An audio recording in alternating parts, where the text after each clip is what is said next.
I'm recording. Okay, so information technology. First of all, my name is Natalie Duguid. I am a MarTech trainer for the company. And so I am not actually part of the IT team, but I do work closely with them. So we're going to get rolling into just some of the things you need to know, starting with IT. So first off, I would love it if you all pulled out your phones right now and put their number in 855-484-2662. That is however you want to put it in there. The help desk, Howard Hanna help desk is what we call them most often. But it is so helpful to have this number in here first because you can just easily call them if you have any issues, but also if you do submit a ticket and they call you back, you're not going to think that this number is spam, and you'll know that it is coming from the help desk, so you pick up and then you're not playing phone tag and your problems are not getting resolved right away. So is everyone got that number in? Okay. And then also they do have an email, helpdesk@howardhanna.com, and we're going to go over what you would call about, what you would submit a ticket for, and the different urgencies in that. Because if you have an emergency, we want you to call because you'll get help right away versus if you email, then you're playing email back and forth. There's also some information and instructions on GoHanna for them if you're ever looking around that, and we can get into that at the end of this presentation. So a couple things to help you guys out and to know, like right from the beginning when you're submitting a ticket or contacting the help desk. First of all, the more information, the better for them, because the more information they have at the start, the less back and forth you have until your problem is actually resolved. So this really seems to, you have to put in some effort writing out this long email or something, but really it will save you a ton of time in the long run. But providing your full name, your office, your contact information, which is, this is the best way to reach me. And if you, put yourself on there, please pick it up when they call. That happens a lot. The phone number is,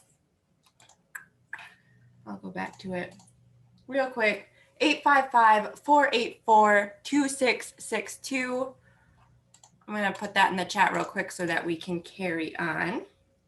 But this is the most important phone number ever. Okay, so now we'll continue. Your contact information and then your MLS number. So if this has to do with any listing that you're doing or property, don't just say, oh, my property, because they help all the agents. And so there's so many properties. So if you can put the MLS number and the property address, that will really help them be able to look into that issue right away and maybe have a solution by the time they call you back. And you also, if you're emailing them, sending from your Howard Hanna email is the way to go, just because they can easily find, your information right off of your email as well. Just a backup. A lot of times they can get emails from a lot of different email addresses and they're not sure, if you are with or who you are and all this stuff. So sending from your Howard Hanna email is the best. Okay, so examples of some urgent things that you don't want to just submit a ticket about. Your account is locked out. This is a major problem. You want to call them because you want to get back into your account right away. Being locked out of your account, being locked out of your email is huge for all of us. It is what we do, and we feel very crippled if we cannot check our email or even look at it for something. And so if your account is locked out, call them. If you've forgotten your password, definitely give them a call. They can help you reset it. And we'll go over that later. If there is an internet outage at your office, call them or your manager, either one. Your manager should know about it, or your admin, to let them know. Equipment is down. Maybe the printer isn't working. Again, that's something manager IT, let them know right away so it can get fixed, because if they don't know about it and you're like, oh, I came in here yesterday, it's still broken. Well, maybe no one told them, and that doesn't help anybody. And then if your printer needs to be set up on your device, so we'll talk about this later as well for just what the office provides. But it is important to note when you call them, you need to be at the office. They cannot set up the printer to your personal device unless you are at the office. And the third or fourth thing to help while submitting a ticket is be specific in your subject line for what you need help with. So be specific about the tool, if it's my Howard Hanna email, if it's getting a printer set up on my personal device. The more specific you are about the problem and the subject, the faster it goes to the correct person, and then the faster you're helped. All of these are just ways to get you guys help as fast as possible. Okay, so your office resources. You do have workroom PCs. So just some general use computers if you're running in and out. You log in with your Howard Hanna email. You don't need the @howardhanna.com part. So I would log in Natalie Dugood because that's nataliedugood@howardhanna.com is my email. And then my email password. It is important when you're done to make sure that you sign out of your account. But this is great because then this way it's set up so that no matter what office you're going to, you just sign in and the stuff will be set up the same way. It does have Windows 10, the latest Windows. It does have Microsoft Office. So sometimes when we're talking about the tools, we'll talk about Excel or maybe some Microsoft Office products that you might not have on your personal device. So this is great so that you can just run into the office, you know, do the Excel that you need to do and then run out. And then it does have a lot of file storage space. The printers. There are printers at each office. Depending on what region you have, you can talk to your admin about it, but they all do have scan to email capability, which is super helpful with documents and just scanning them to yourselves or your admin, paperwork, and keeping track of them there. And then the wireless internet access. So no matter what device you're on, whether it's a computer, cell, tablet, laptop, anything, you will log into HH Mobile. HH Mobile is not just for your cell phone. It is for any device, and you log in with your email and password for that. If you have a guest, please don't sign them in on HH Mobile with your own email and password. Just connect them to Howard Hanna Guest. That is specifically for, you know, non-Howard Hanna clients, associates, and guests that you are bringing in. Your admin will have the guest network password. It is updated once a month. So if you have it for the month, you are good. And then you just have them log in with guest as the username and this password. The reason that we do that is it will boot them off every 3 hours. So that's why we don't want you guys logging onto HH Guest. That is just for guests, you know, to keep the bandwidth. Any questions so far about your office resources? We're going to dive into depth about these later. Okay, so if you are at any point looking up personal device recommendations, if you're wanting to update or you're wanting to get one and you're wondering, you know, what do I need as a real estate agent? What would work best with our programs? All of that stuff. You can at any point just submit a ticket with the subject, you know, new device recommendations, and they'll send you stuff. You might not even understand all of it, but you could bring it into a Best Buy or whatever computer store you have in your area and bring this piece of paper and just say, you know, this is what I'm looking for. This is all I need.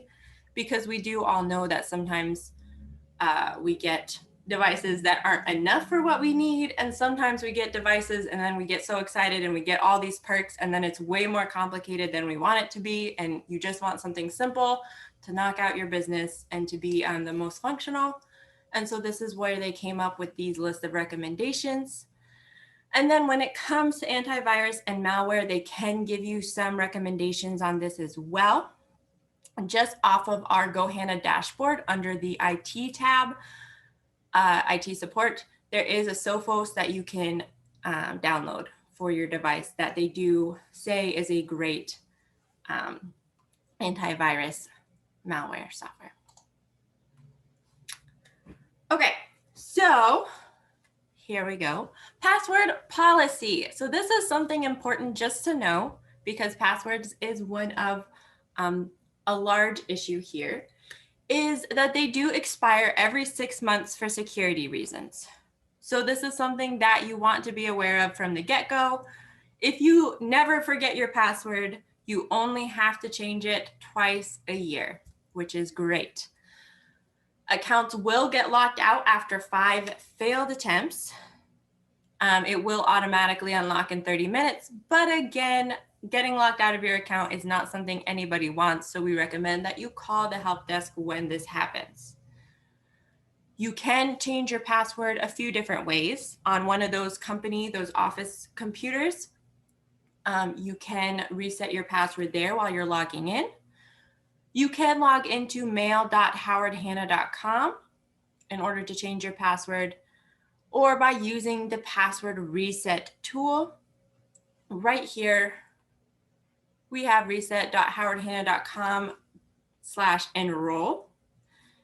This is something where you need to enroll first, and then basically you could reset the password for yourself. You would go in, you have to do some security questions, you have to put in your mobile phone number, and then basically when you want to reset your password, if you don't want to call the help desk and you forgot, you just go to reset.howardhanna.com, put in your email address, then it's going to say, can we send a code, text you a code, you get the code, you put it in. We do this for a lot. I had to do this for a couple programs yesterday, and then answer the security questions, change your password.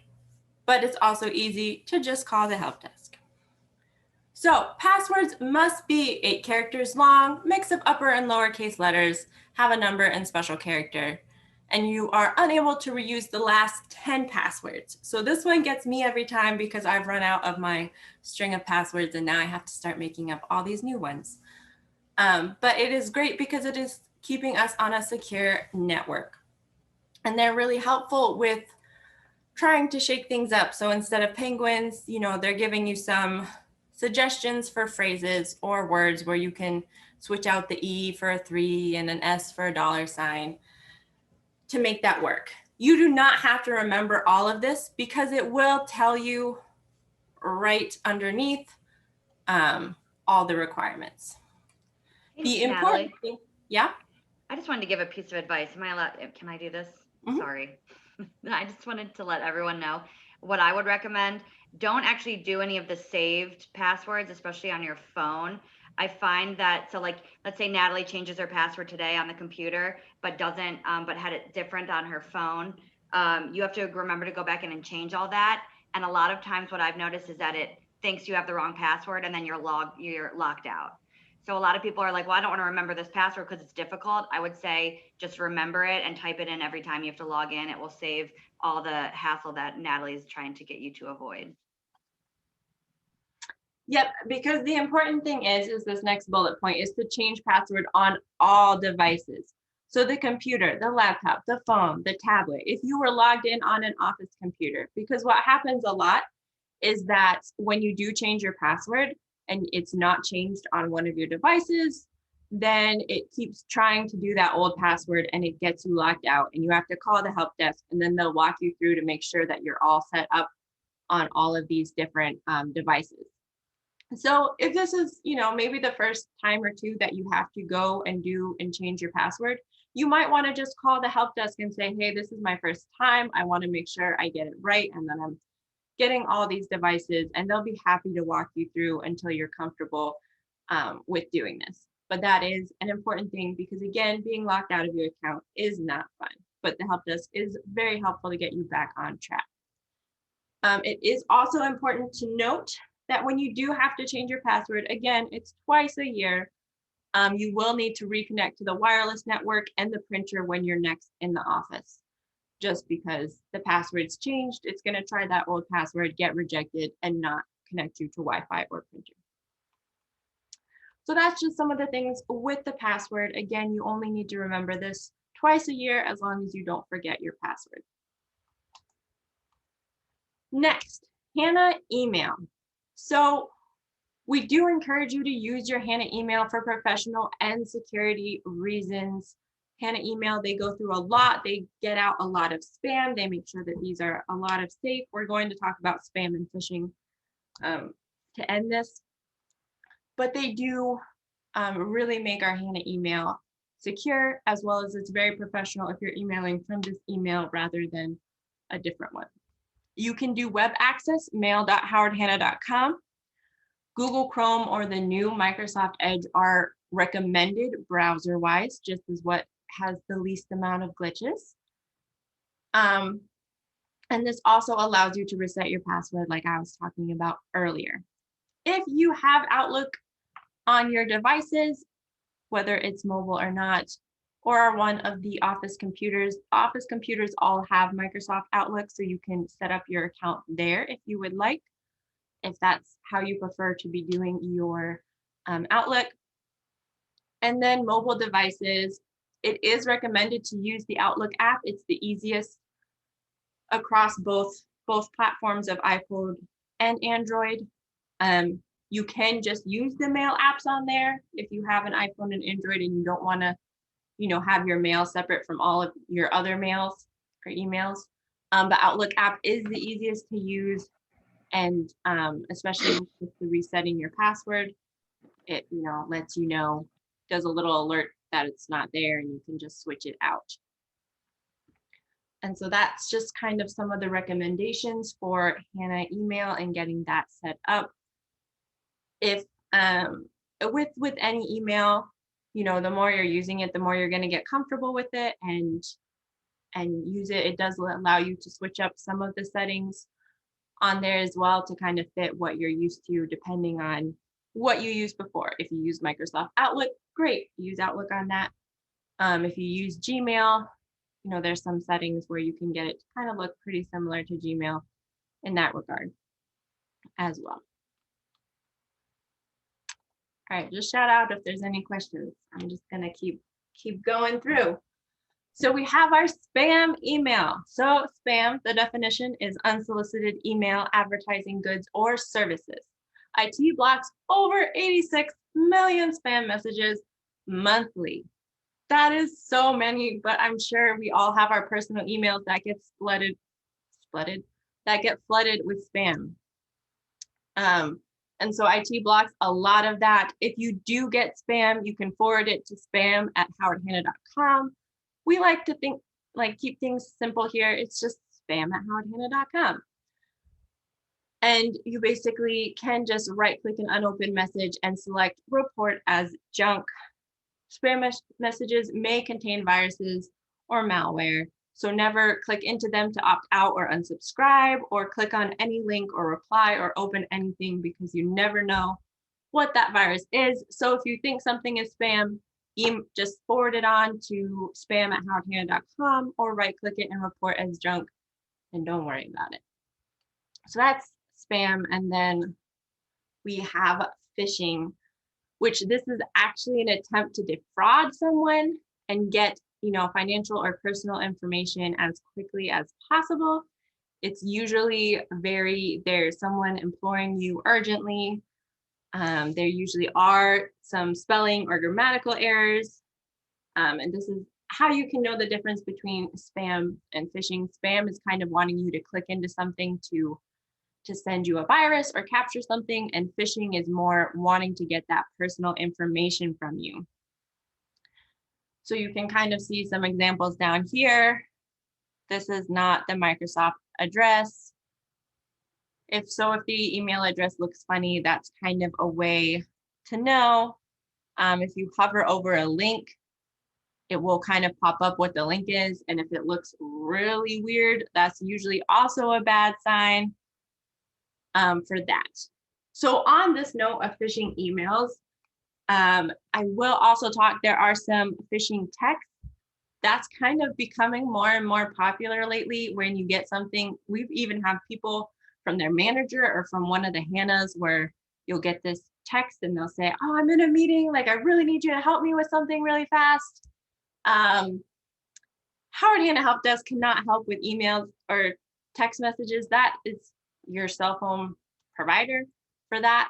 But just to be aware that that stuff is out there. If your manager or if one of the Hannahs is directly contacting you about something and asking you urgently for something and it just doesn't seem right, it probably is not right. And you can just ignore that if you're getting um, that text message. And so that's the end of the slideshow. But I do want to just show you where I talked about the IT support right here. Under here, we do have the contact us. So again, if you kind of forget about the IT support right here, here we have help documents. Here we have that Sophos antivirus software that I talked about, as well as remote support. But we have the number and we have the email right here for that. And then again, just the help documents. And you're gonna have the guest network password and branch office printer instructions. But really for setting up the printers, the first couple times I would talk to your admins, and if they cannot help you, I would just call the help desk and have them walk you through doing it until you're comfortable doing it. And Kate wants to share her phone for something, so I'm going to stop sharing and let Kate do that. Sorry, Natalie, you can keep talking until I get there. There's just a lot of questions about people on their, I'm trying to log in here, on how this gets set up. So you guys should not have to do anything with the IP address or the server. You should be able to just log right in. So I just really quickly want to show you all what it should look like. So Natalie, if you want to talk for like a couple more seconds, I can get on my phone here. Okay. Yeah, so I guess the big question is, I want to get Howard Hanna email on my phone, and hopefully you guys are all downloading the Outlook app and doing it that way, because that's easiest, and it's kind of nice to have that separation between your work emails and your personal emails for that. Ooh, important thing, email signature.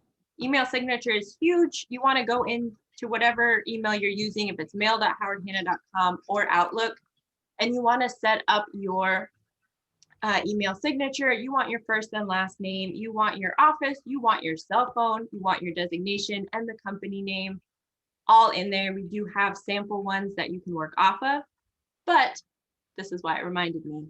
If you set up your email signature on Outlook and then you put Outlook on your phone, that email signature doesn't talk to each other. So you want to make sure that you have whether you're using the mail app or Outlook, that you have an email signature set up on there, because a lot of us email from our phones because it's convenient and it's easy. So you want to make sure it doesn't just say sent from iPhone or Android. You want to make sure it has your professional email address, and Kate can take it away. So let me just preface this with what Natalie said is better than what I'm going to show you. So if you want to download the Outlook app, that is your best. I would say that's your best bet. For those of you who don't, obviously I'm doing this on an iPhone. It would be the same steps for an Android. Again, you're just going to click login. You don't want to do anything manually. So for iPhone people, I'm just going to go to my settings. Sorry. All right, I'm going to my settings, and then I'm going to go to mail. And then where it has 3 accounts, I'm going to click add account. And this was the first mistake that a lot of people were doing. So if you're not at your screen, come here now and watch. Do not click Outlook. All right. It's an Exchange account. That's the first thing you want to do. And I'm just going to type in my other email.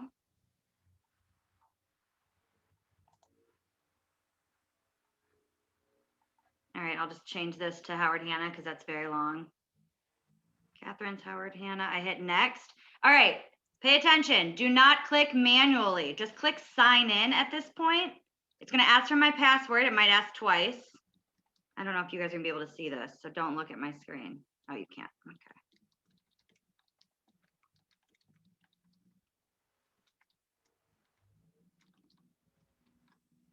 All right. And then that's all I had to do. So if I want my mail shared, my contacts, my calendar, maybe I don't want all of this on there, just my mail. All right. And I would click save. And that's it. All right. That's all that you had to do.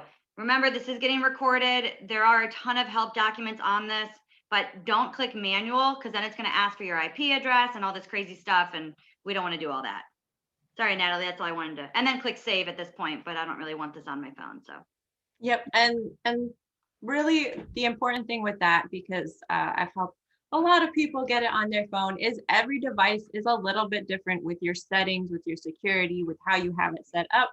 So again, if doing it just the basic way Kate showed you, or just trying to sign in isn't working, call the help desk. They can help you run through that really quick and save you frustration, because that's what we all want to do. Is if you're trying something and you end up just wanting to figure it out on your own and getting frustrated for 30 minutes to an hour trying to do it, when we could help you in 5 minutes and have nobody be frustrated, that's the option that we want to go with. We want to keep everyone from being frustrated.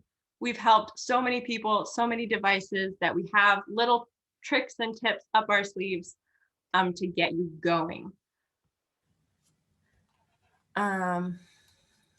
Where do you go for? Usually, depending on what app you're using, if it's one of the mail apps or Outlook, you're looking for that settings button. If it's, I think, an iPhone or Android, you're going into the settings of your phone under mail. If you scroll, it's going to say email signature, and you just type that in. In Outlook, there is, you want to click on your face in the top left, and there's a gear at the bottom left, and then you scroll down and you find email signature for that. It really depends on what app you're using, but usually you want to go to settings. I'm going to use this as a nice plug for Hannah University. So if you guys haven't paid attention, we are actually creating an entirely new online learning platform. And Natalie has created a class that has every little thing that you need to do to set up your Howard Hanna email. And rather than 1 hour long class, it's divided into like 2-minute segments. How to add a signature to Outlook, how to add a signature to webmail, how to add a signature to your cell phone, where to find everything. And that will be available to you in less than a week on the 31st. So if this seems like it's a lot to have to remember and write down, you can log into the New Hannah University. I had to plug it because we've been working our tail off on it. So I want all of you guys to go in on the 31st and check it out. And Natalie did a great job with that. So that's great, because that's actually where that sample email signature is. And I was like, I'm still in that, oh, like I can't talk about it yet. And I'm like, no, we can talk about it now. So yes, it is in there. Graphics on your phone, I believe you can do it on your computers. It is, I think, a little trickier depending, but graphics on your phone is a lot trickier. I don't know if they've come up with a way to do that yet. As far as I know, they haven't, but Kate, have you heard anything more up to date? Yeah, I don't. That's a phone thing, and you're not able to do that. I would say if you are making one on your phone, to just give a disclaimer at the end that you're sending this from your mobile phone, and just something so that they know that's the only thing, but you can't add images to that. Yeah, and a lot of them you can't even do pretty fonts or, shake things up. It's just boom, this is it. But we are now at 9:30, and I believe Leah Gibbons wants to come on and tell us all about open houses. Is that okay? Good. I cannot wait to talk about open houses. All right, I would say the floor is yours. If anyone has any other IT related questions, you can just shoot me an email at nataliedogood@howardhanna.com. Thanks, Natalie. Kate, you want me just to jump right in? Yeah, I mean, I'm technically not even running the show today, but I will, since you've given me the mic now, I have to just tell everyone, Leah Gibbons this is such a treat. She's probably does more training than I think almost every other regional, because she's just so good at it. She loves it. She talks fast. She's going to keep you awake. So pay attention. I know we're probably all now looking at our new signatures on our phones and stuff. We'll come back to that. She is the East Region, VP, East Region, Ohio, I don't know what the heck, regional manager, but she's done literally every job, I think, almost at Howard Hanna. So I think it's a great class. If you think that you're tired at 9:30 on a Thursday, just listen to Leah and she'll wake you up. So there's your intro, Leah. Hey, thanks, Kate. Well, I don't know if I'm going to live up to that intro, but I'm going to do my best. So, hey, Hanna Land, everybody wake up, because I want this class to be interactive. And I love that we have the platform that we're on Zoom and we can all be together, but I really want to hear from you about open houses. So We're going to jump right in and talk about open houses. But first, I want to hear, put this in the chat. How many of you have already held an open house? If you've held an open house, put it in the chat and let me know. Usually I say raise your hand, but I won't be able to see all your hands. And then how many of you have heard from agents in your office that open houses don't work? Because you'll hear that from veteran agents. Don't waste your time. Open houses don't work. And I am here to tell you that open houses do work. They should be a huge part of your business. It's my favorite part of the business because it is the only day the public comes to us to talk about real estate. And it's awesome. So I can't wait to talk to you about these and jump right in. I'm going to share my screen with you. Just give me 1 second. And you will hear from people that, oh, what do you want to do an open house for? And here's my biggest challenge right now in the market is that the houses are selling so fast that we don't even get time to do the open house. Well, I'm here to tell you, you don't ever want to cancel the open house.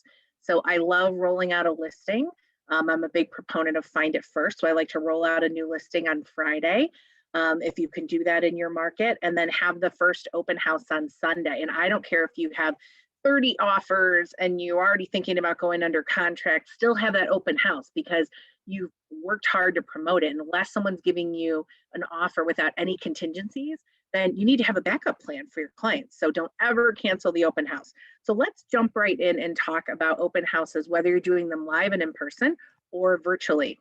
And for whatever reason, I'm instructor challenged here, but I'm not always going to see everything that you guys put in the chat for some reason. But just unmute yourself and ask a question. Like I encourage you to participate along as we go. So let's talk about first the benefits of having an open house. There are a lot of different benefits, and we're going to jump into that in a second. Believe it or not, this seems very trivial, but selecting the right house and promoting the open house is the key to your success. And then we're going to talk about effective ways to welcome people into your open house and talk about some different protocols, and then come up with a follow-up system for you. So, all right, sound good? Those are our objectives today. Okay, so first of all, why hold the open house? Well, people say, well, to sell the house. Yeah, it's to promote the property and to service the seller, but it's also for you to position yourself as the neighborhood expert, for you to come in contact with buyers that can work with you and other potential sellers that may utilize your services with listing their own home. So it gives you market credibility. So I want you, if you haven't held an open house yet, I want you to try to have an open house in an area that you know the most, because you'll be the most comfortable, you'll have the most knowledge, and you'll have the most credibility in that market area. So for example, in my region, I have some really high-end inventory, $3 million homes, high-end inventory. And people always say, oh, I wanna have an open house on a big fancy home, a $3 million house. Well, if you don't understand that market and you don't know the market trends, it's not the best place for you to position yourself. You wanna go where you know. So usually that's already where you live. And that's what you really wanna focus on where you're gonna have your open house. But so many of our competitors don't hold open houses anymore. They say they don't work. And when you say you're doing an open house in the neighborhood, if someone's listed with another broker and they're not happy, they're going to be called attention to you and your marketing efforts and the fact that you're doing an open house and want to know why their agent isn't. So there's a lot of different reasons and benefits for having an open house. Okay. Open to close, I love. I actually have a Zoom with a new agent later today to help him claim his open to close account and show him how to use it for his open house this Sunday.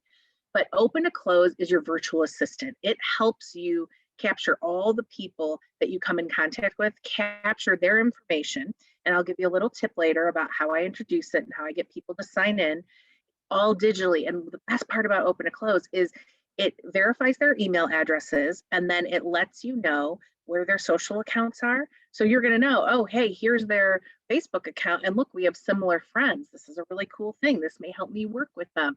I can find out more about them. Now we have something in common.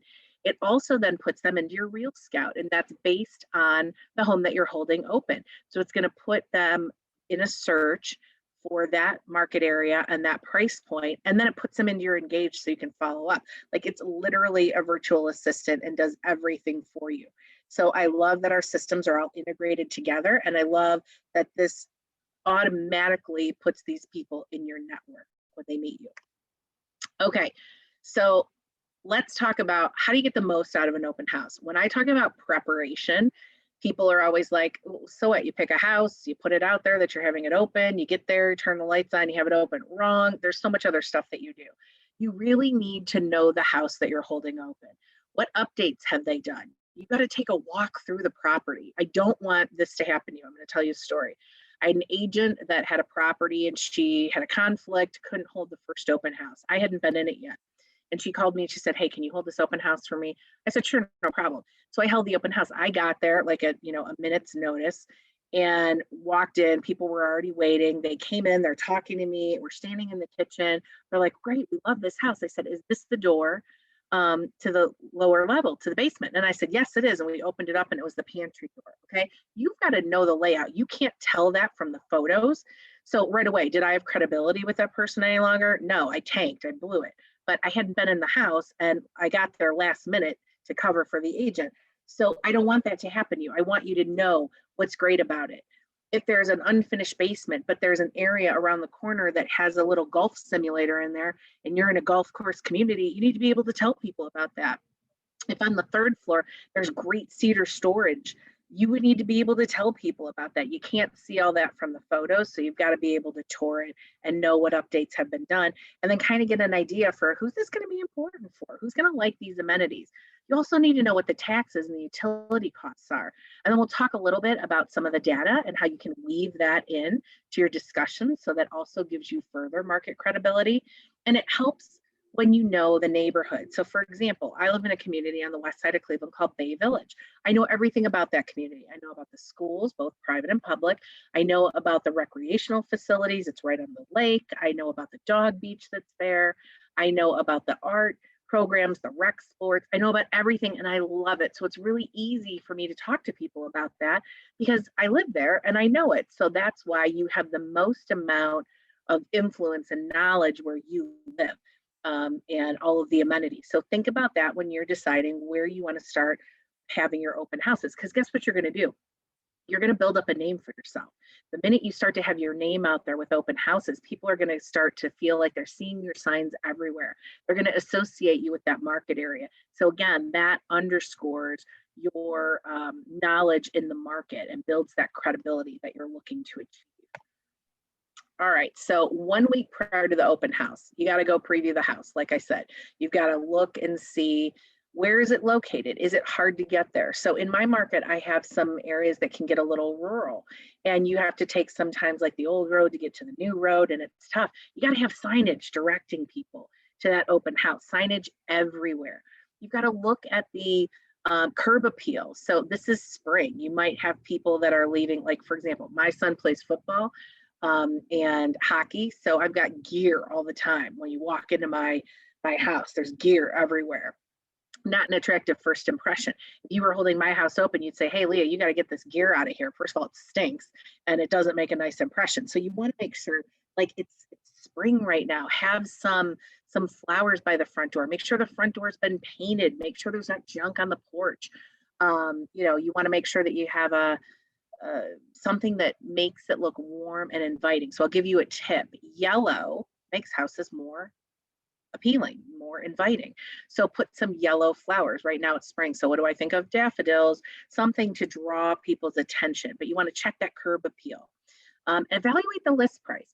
So you want to say to the seller, "Hey, look, if we aren't getting as much traction and you're using your reports from your showing reports and you're seeing where all the showings are happening and maybe you're just out of that price range, it's a good time to reduce the price right before you have the open house because it drops you typically into a new group of home buyers and it exposes the house to them for the first time. And it's a really great idea to have that market repositioning, that price reduction right before the open house.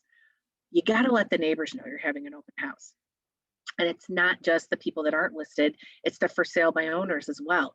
You have to invite them, tell them the day and the time of the open house. And we'll talk about that a little bit. But you want to do that because you want them to come in. When a house goes up in a neighborhood, it sparks conversation in every other household in that neighborhood. "Oh, did you see the Smiths are selling their house? What do they have it listed for? Huh, if they get that amount of money, I'd sell my house too."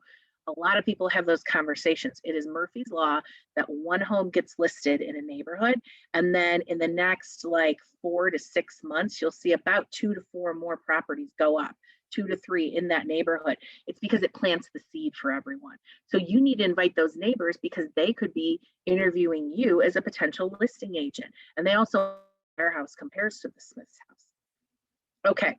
Now, if this is not your listing that you're holding open, if you don't have a listing to hold open, then you want to talk with the listing agent instead of talking directly with the seller about, like, for example, the price reposition, or having the curb appeal. Like, you don't want to say to the seller, hey, you need to paint your front door, it looks horrible. You want the listing agent to have that conversation. So think about time frames for open houses. I have some agents that swear by Saturday opens. They say Saturday afternoons, people are out running errands, they stop in and they go to open houses all the time. I have other people that say, no, Sunday from 1 to 3 is a great time. I'm so old in this business that when I started, everybody in the industry had an open house from 2 to 5 on a Sunday. Now, no one would do that long anymore. So that's what we used to do. But think about it. We're coming up on the nice market. So let me tell you this, I'm a boater. I like to go and spend time at my boat on the weekends when I can. So if I was looking for a house, I'd kind of put that on hold because I'd want to spend my weekends up at the lake. But a lot of people do that. There's weddings, there's graduations, there's showers, there's lots of stuff, picnics, all different kinds of stuff, vacations. You don't want them to put their home buying on hold. So think about doing twilight opens on Thursday evenings. They're really great. You catch people before the weekend and when they're on their way home, and it's a great way to draw people in. So think about the time frame and the date of when you're going to have your open house. Now, sellers should not be present in the home. Definitely for COVID protocols, they should not. But you want people to feel free to walk through the property and ask questions. Why don't FSBOs have great open houses? Because the seller's hovering behind you, right behind you, and you're like, oh, I don't want to stay too long. I just want to quickly get through and get out. That's what buyers do when they visit a for sale by owner open house. So you need to make sure that the seller is not present so people have that flexibility to walk through and really experience the home. Now, what you want to do if you have a seller who says, well, wait a second, what if they ask a question you're not prepared to answer? I say, listen, give me your number. I will make sure that I contact you while someone is here. If they ask me what kind of bush that is in the backyard and I don't know, I'll make sure that I get that information and connect with you. But you don't want them to be present. You really want people to feel free to walk through the property. So how many guests should you expect? Well, right now in my market area, you could have 30 to 40 groups coming through an open house, 50 groups coming through an open house. Sometimes in the market a few years ago, if you had 3 groups come through, it was a big success. So it depends. It depends on the amount of inventory. It depends on how quickly things are happening in the market. It depends on the season. Like sometimes in January, not everybody's going out and looking at properties, so it depends. Ask your manager, ask your other agents in the office when you have your sales meetings and you talk about that stuff. How many groups did you have through? Just so it gives you a sense, because you like to set the expectation with the seller so they know what to expect. And remember, even if you have an open house that's not well attended, say you had an open house and you didn't get that many people to show up, you still promoted the property. You still gave it extra exposure. You sent out invitations for people to attend. You posted on social. You put that property back in the forefront of people's minds. They drove by, they saw your open house signs. So there's a lot of good things that come out of having the open house, even when you don't get a lot of in-person traffic. Okay. Determine the launch and the promotion, your game plan. It's game day. What are you going to do? So here's what I suggest you do. I want you to invite your sphere. I want you to invite the people. Think about it. If you sold a house to somebody before in a neighborhood, you want to invite them, let them know you've got another home in the neighborhood. It puts you top of mind again. So I want you to send out an invitation to everybody and invite them to come to your open. When you're new, now I get it. The market's crazy right now and we don't have inventory everywhere. But what we used to do is I used to tell people that were new in the business, hey, have your friends and family members come to the open, because when someone comes, it'll seem like there's so much more going on. Trust me, you really don't have to do that now, because you're going to get a stampede no matter what, just because there's not enough inventory. But you want to invite your prior open house guests. So let's say this is the to have in your open to close to join you at your open house that you're having this weekend. So invite previous open house guests, the neighbors, your sphere, really get it out there and invite people to come and see you. What's a good way? Because they may say, Leah, I don't want to see 123 Main Street. It's not in my price range. It's not the neighborhood where I want to be. Well, you can also say, and also join me at this open house and visit my seller resource center. What's a seller resource center? Guess what? I just made it up. A seller resource center is where you have material about getting your home ready for the market, what's going on in the market. It's all stuff you can pull, it's all stuff we already have. You can pull some stuff from Hannah presentations or trend graphics for data, or you can pull an RPR report or a buy side report. There's so much stuff you could pull. So you can say, come see me at my seller resource center. For buyers, the next week, you could say, don't forget to visit me, and also come to my buyer resource center on how you can gain a competitive advantage in this market. So in my sales meeting yesterday, we just went through, how do you compete with all cash offers? And what do you do? And how do you make your offer more attractive? You could take that information and just copy and paste it on a sheet of paper. Great information for a buyer. You could give them the printout that we have. It's all red and green. I love it. It's a little diagram, the steps in the home buying process, and it shows everything that happens with your financing and title and all of that. There's so much good stuff that you have. So repackage it. It's not just an open house to see that home. Come and visit my buyer resource center. Next week, come and visit my seller resource center. Play it up. So you can invite people to these events by using postcards, door hangers, e-cards. Now, I'm going to tell you something, earmuff yourself, educators, because I know people don't like I say this. You can make flyers and stick it in people's mailbox. Yes, I realize that the mailbox is for US mail, but you can stick an invitation in there as well. You can hang it on the door. I always get somebody that wants to correct me, always to say, you can't do that. Look, I get it, but look, if you're worried about putting on an orange jumpsuit and going to postal jail over that, don't. I mean, I just want to get the word out that you're having your open house. Now let's talk about a neighbor preview. Leah, yes. Can I interrupt just a moment, because Yes. Bill has a question. It's a great question. If you are showing an open house for another agent, how do I convert those people who come in to be my clients without negatively impacting the seller's agent? Great question. Thank you, Wendy. Okay, so here's what I would say. You are part of the great big we. We is Howard Hanna. We listed this home. And Wendy is the listing agent, and I work with Wendy in her office, and I'm handling the open house. I am actually if I'm talking to a potential buyer, I'm actually a buyer specialist in the market. And then I talk about that. If I'm talking to a potential seller, I say, we have great market share here in your neighborhood, and we all work together to introduce our clients to these homes. I would love to talk to you about what I can do. So I don't promote the listing agent, but I don't discredit them either. I say we have a great team at Howard Hanna in servicing buyers and sellers in this market. And the results, the market share shows that we are the consumer's choice in the market. So I talk about things like that, but you're the one who's getting to know them. And you'll see a little bit, Bill, when we develop the conversations that we have with people, the visitors that come to the open house, that you are the one they're going to connect with and bond with, because you're the one that they're meeting. Hope that answers your question. Okay, let's talk about the neighbor preview. So neighbors will come to an open house and they'll knock on the door and they'll say, hey, can I come in? I'm just a neighbor. So sometimes they feel sheepish about coming to the open house. They don't want to intrude. Agents used to get angry and say, I just had a bunch of neighbors. I have a totally different approach on it. Yeah, you want the neighbors to come in because they're the ones who are going to think about putting their home on the market down the road. So you want those neighbors in, you want to invite them in, you want to make them feel welcome. Do a half an hour or an hour before the public open house starts and say, it's a special VIP neighbor sneak preview. Come in and see the Smith's home. Come in and visit my, my market resource center, so that you can find out the latest and greatest information of what's happening in the real estate market and where your home is positioned right now as a result of the great activity that we've had. So you want them to come in because it will lead to spin-off business. Plus they'll tell you, oh, I think, Julie down the road is going to be putting her house on the market soon, or I think Bob's daughter's going to be moving back to town. And so again, it gives you more opportunities to have more real estate conversations with people. You also want to promote the open house to your team.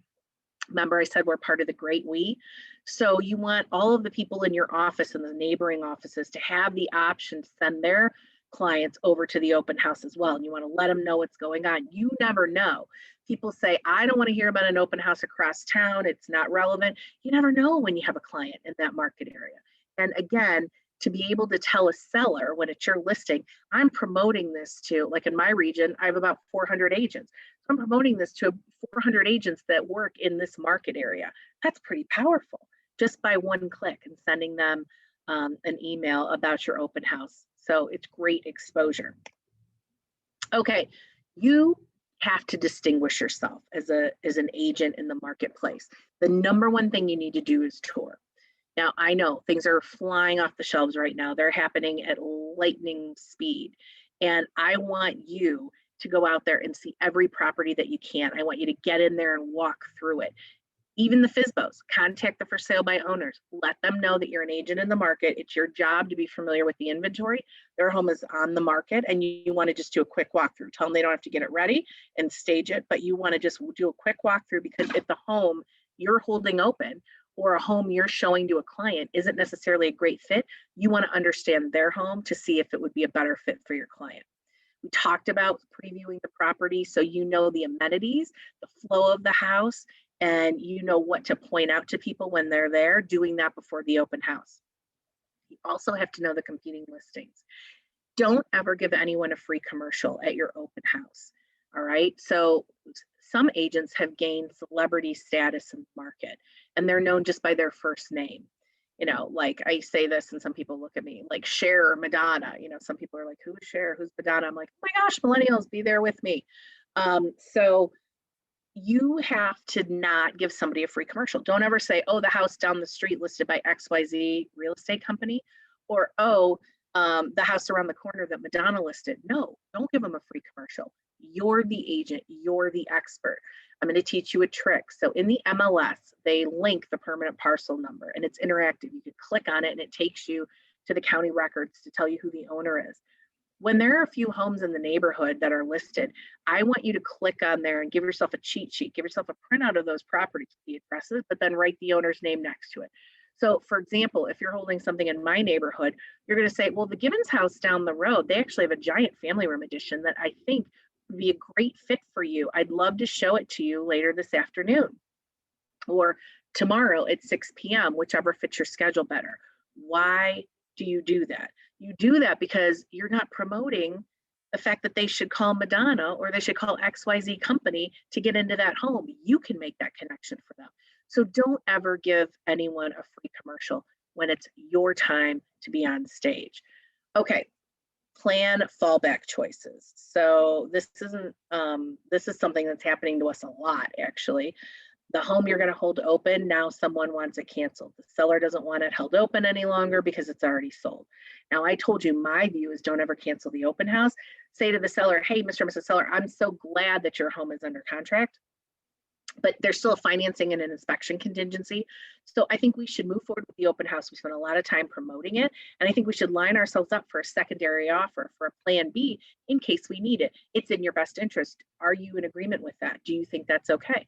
You know, have that conversation with them. 99% of the time, they're not going to tell you to cancel it. But let's say in the event that it sold on Monday and now here you are on Sunday and they don't want to have it open. There are no contingencies left. They don't want to have it open. Plan some fallbacks. What are great properties to have as a fallback open house? Well, they're vacant homes where they're not occupied, and you can easily have that house open. So you've got a message to all the neighbors who you promoted the open house to. Gosh, great news, we're under contract on 123 Main Street. So our open house is canceled, but if I can help provide you with any more information and let you know about the feedback that we got from the different showings in your neighborhood, I'd love to talk to you more. You can do that. Then you can say, if you have any interest, I'm going to be holding 123, Wire is already at Main Street. So 123 Bell Street open. Feel free to stop in and see me.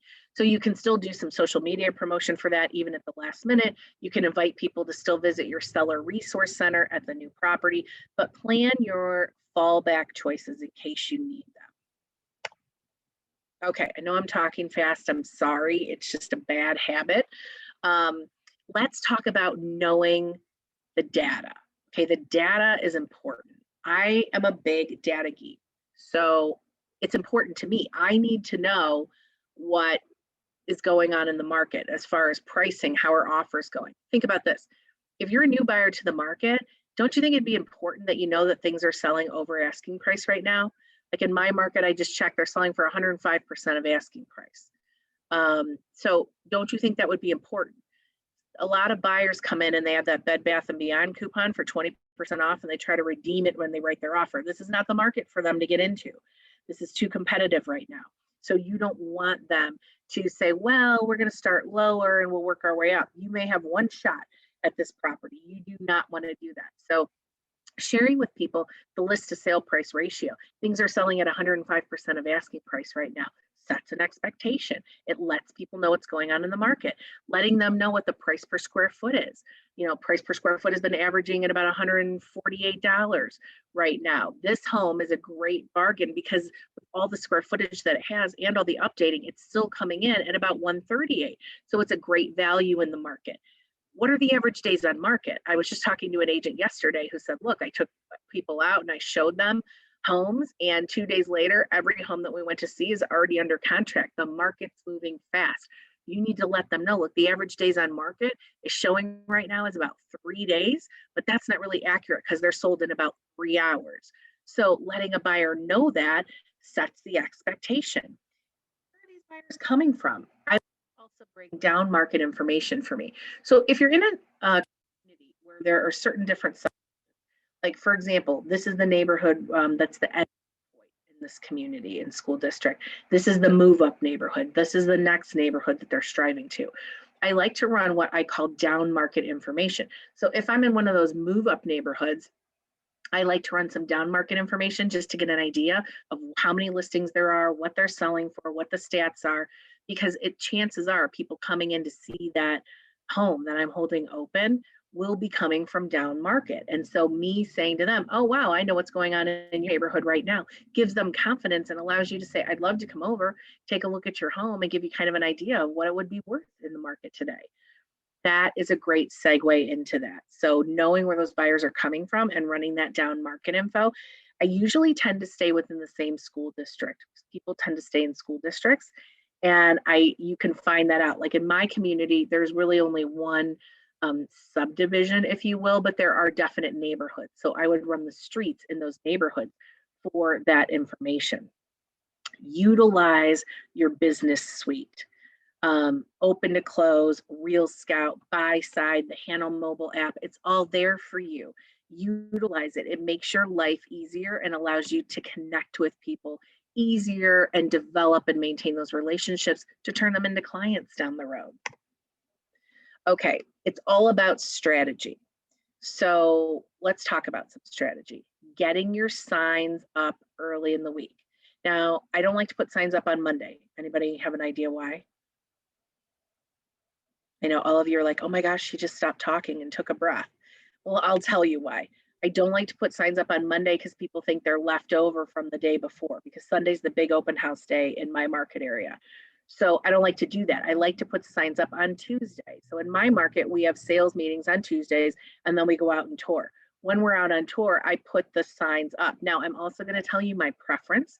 I don't like the rider that hangs off the post sign that says open Sunday, because sometimes we have money back guarantee, we have our name, we have our number, we have so many other things that are hanging there. I don't think you notice it. I like these push in the ground signs. It's a big arrow pointing to the house and it says open Sunday. I love to put that in the front yard because people notice it right away. So everybody that's driving in that neighborhood, going to and from work or wherever they're going, they're going to see from Tuesday through Sunday that that home's going to be open, and they'll reach out. They'll even contact you and try to set up a tour before the open house. I like you to use every medium that's available to you to promote the open house. So we talked about direct mail. We talked about personal invitations. We talked about inviting your sphere through an e-blast.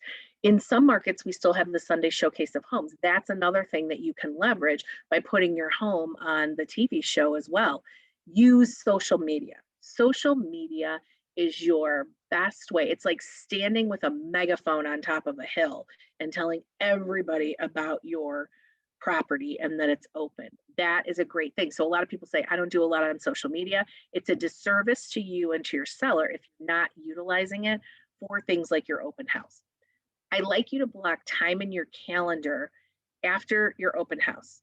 Now, this is so funny because every time I teach this class, I say block time after. If your opens from 1 to 3, then I want you to block from like 3 to 4 in case people, in case you're going to show some homes. Remember how I was talking about saying, oh, wow, you need a bigger family room? Well, the Gibbons house around the corner actually is a family room addition that was put on that I think would be great. I'd love to show it to you today. My open house is over at 3. Could you come at 4 to see it, or would tomorrow at 6 be better?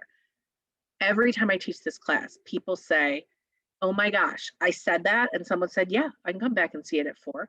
And they're like, oh my gosh, Leah, it actually works. It does work. It's all in your packaging. Don't ever say, when would be a good time to see this house? It's like when my kids say to me, Mom, when can you take me to the store to get this? It's like, ugh, I don't want to have to think about my whole calendar. If you tell me, do you want to see it today at 4 or tomorrow at 6? What's going to work better? I have 2 definite things I can focus on. And so I think, ooh, today at 4 is better. I'm already out running around. Today at 4 would work great. So block time after your open house for those showings that you can generate when someone says, yeah, I like this neighborhood, but I wish the house had X, I wish it had Y. Let your office know about the property. And do you need a second agent there? So we've done a lot of different strategies right now. Sometimes you're going to have a giant home. It's going to be like 8,000 square feet. And you can't possibly handle all of the traffic and be the only agent there. So a lot of people like to double up, and they like to have 2 people at an open house so that you can control the traffic, you can answer questions. And you know, especially right now with COVID, when we're letting only a certain amount of groups in at a time, it really helps. It helps with the coordination, if you will, of the whole open house event. So really think about, what do you need to make this event as best that it can be? Okay, so in Hannah Presentations, you have this Essential Seller's Guide, and it talks about preparing for showings. It's got some really great information, and these are the conversations you have with your seller. Again, if you're holding someone else's property open, you talk to the agent and just say, look, just, you know, please make sure that the seller's got everything ready. Look, I'm going to tell you some horror stories. I have gone to a home and there's been a sink full of dishes. People have still been sleeping. Their kids have still been in bed. People forget. So I always like to just send a quick email or text message when it's my client, just reminding you about the open house tomorrow. I will probably arrive, because I always get there early. I will probably arrive around X time, and I'll follow back up with you after the open and let you know how our results were. So I always kind of put that out there, because you never know what you're going to walk into. The sink full of dishes, I actually had new agents and I was training them on having an open house, and we walked in and they were like, oh, what are you going to do with that? I said, I'm going to shove them in the dishwasher is what I'm going to do with it, because I don't want people to come in and see a home with a sink full of yucky breakfast dishes that they're going to all of a sudden be turned off by that home. So you want the exterior clean. You want it tidy. In the winter, you want to make sure that they've removed the snow, they've plowed. If it's a vacant house, that the walkway is shoveled, that it's salted. You want to make sure that the interior looks like you're ready for company. So I am an obsessive pillow fluffer. Have you guys seen the commercial where they say you're becoming your parents and they show you that couch that has like 80 pillows on it? That's my house. And my husband and my dogs and my kids love to knock them off on the floor. But I am the person who likes to have all my pillows fluffed, everything set, and it's ready for company. So here's another thing I like to do. I like to put music on in the house. I want all the lights on, especially right now with COVID protocols. I want to have the closet doors open. I want to have all the lights turned on, so I minimize people's contact with touching doorknobs and light switches. But I like to have music on. Most cable channels, or whoever you're using for streaming, have music channels on there. You can put some music on in the different rooms. Again, sets a tone.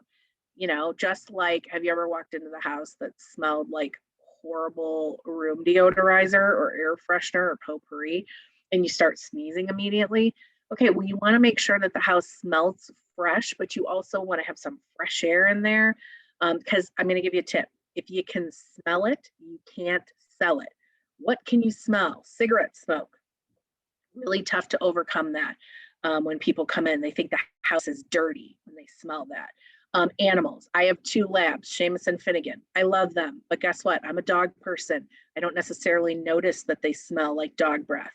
So I would like them out of the house so people have a better opinion of the home.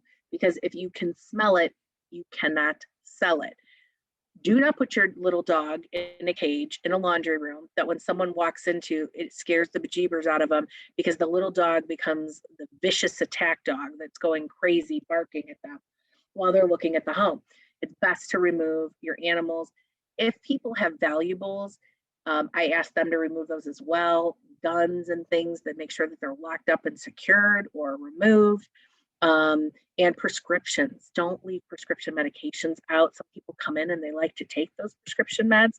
So you want to make sure that there's no jewelry on the dresser in the bedroom, that the checkbook's not sitting out, that the prescriptions aren't sitting out. You know, the seller really has to secure their home. You're not there as a security officer. You're there as a host of the open house. You're going to be talking to people. You're not walking through the whole home with them. So you need the seller to make sure that they put things away. Now, I'm going to give you a tip. I like to put things in luggage in the closet.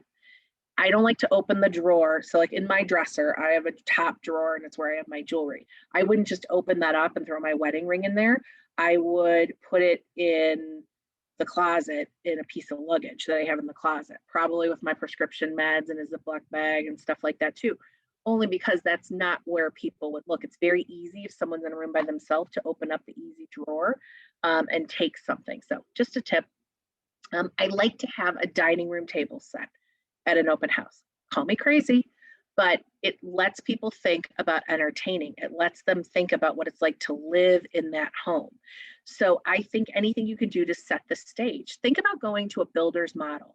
When you walk into a builder's model, they have everything decorated to the hilt. The lights are on, there's music going. I mean, it really gives you a good feeling. You start to think, gosh, this is great. I love this house. This is what it would be like to live in this home. That's the environment that you're trying to cultivate at your open house. Now, if there's a theater room, make sure you've got a movie playing in the theater room. Don't miss an opportunity to engage people. If it is an exercise gym and there's also a TV screen in there, have a workout video on there so people think, hey, I can have my own in-house gym. Really play up the amenities. I like in the theater room to play a movie, like an old school movie like Top Gun, that's really loud and it's impressive because you think, wow, this is a great theater room. That's what you want to do. If the backyard is perfect, if it's got an outdoor kitchen or something, play that up. You really want people to think about, wow, this house has so many great amenities. It's the lifestyle that people buy. It's not room sizes, it's lifestyle. So that's what you're trying to create. Okay, there's a lot of great tips that you have on e-cards and things that you can send to your sellers, giving them tips about getting the house ready, decluttering the closets, replacing light fixtures, light bulbs. You know, there's always burnout light bulbs in houses. Make sure you have new light bulbs everywhere, neutralizing your color palette, you know, lots of tips like that. And they're all available to you on GoHanna. Let's talk for a minute about realtor safety. So you got to use common sense. That's the first thing. I prefer to post myself at the front door. I like to look out the window or the front door to see when people are coming into the open house. Now, some people will say have all the doors unlocked. Some people will say keep them all locked except for the front door so you can control when people are coming in. That's your personal preference. But you have to use common sense. One thing that I do is I let people enter the room before me. It's common courtesy. So for example, I stay on the first floor. I said I like to post myself by the front door, the front window.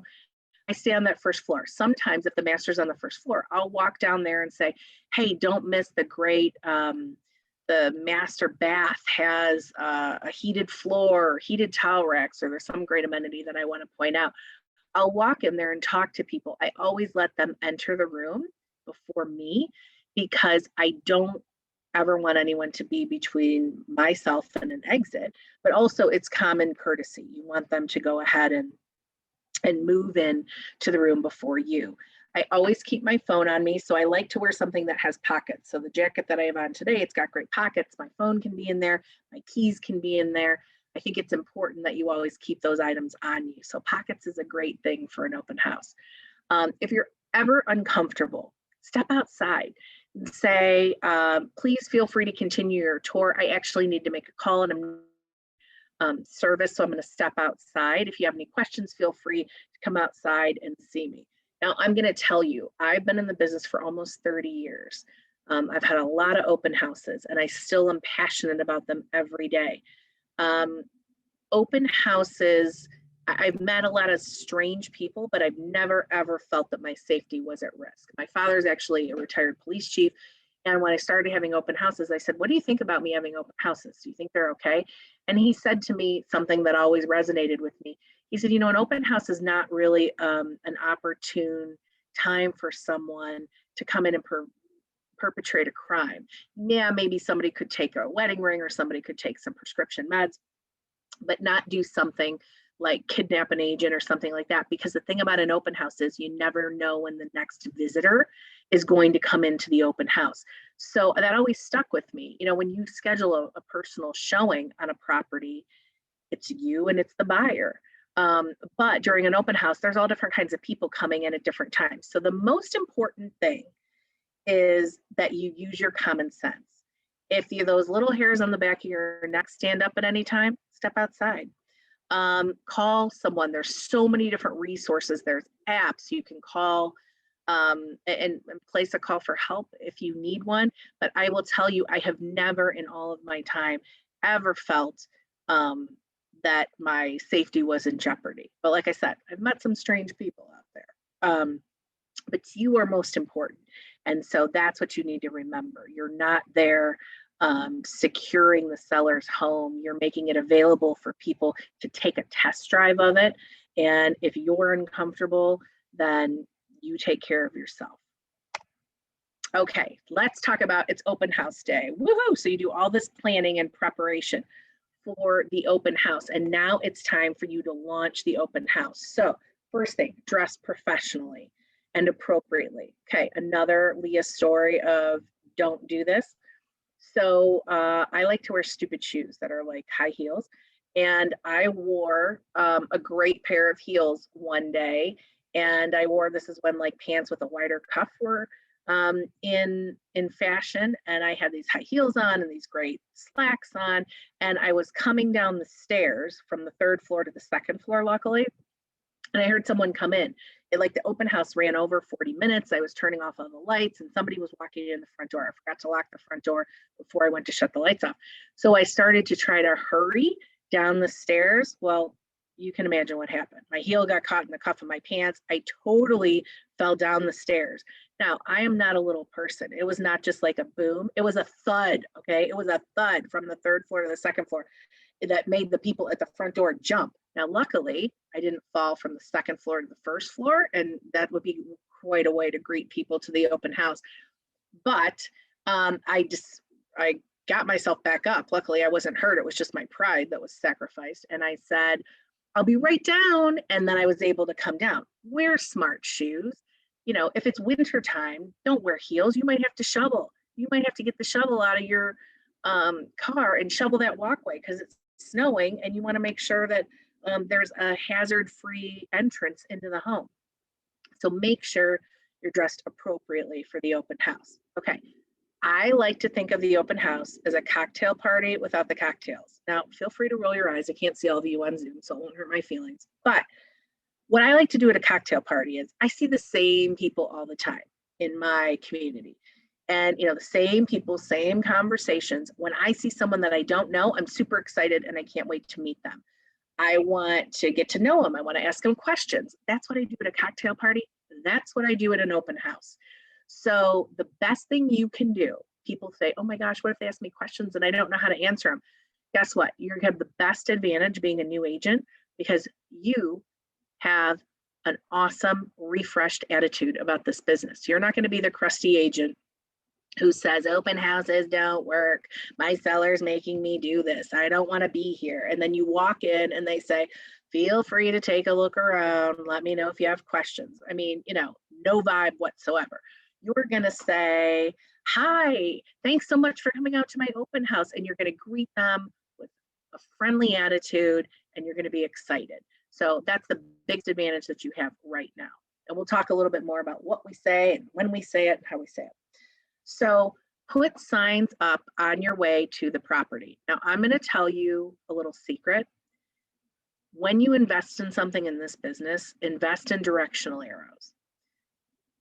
Usually I like to have, there's about 3 directional arrows that people will put up leading them to their home. Put up 6.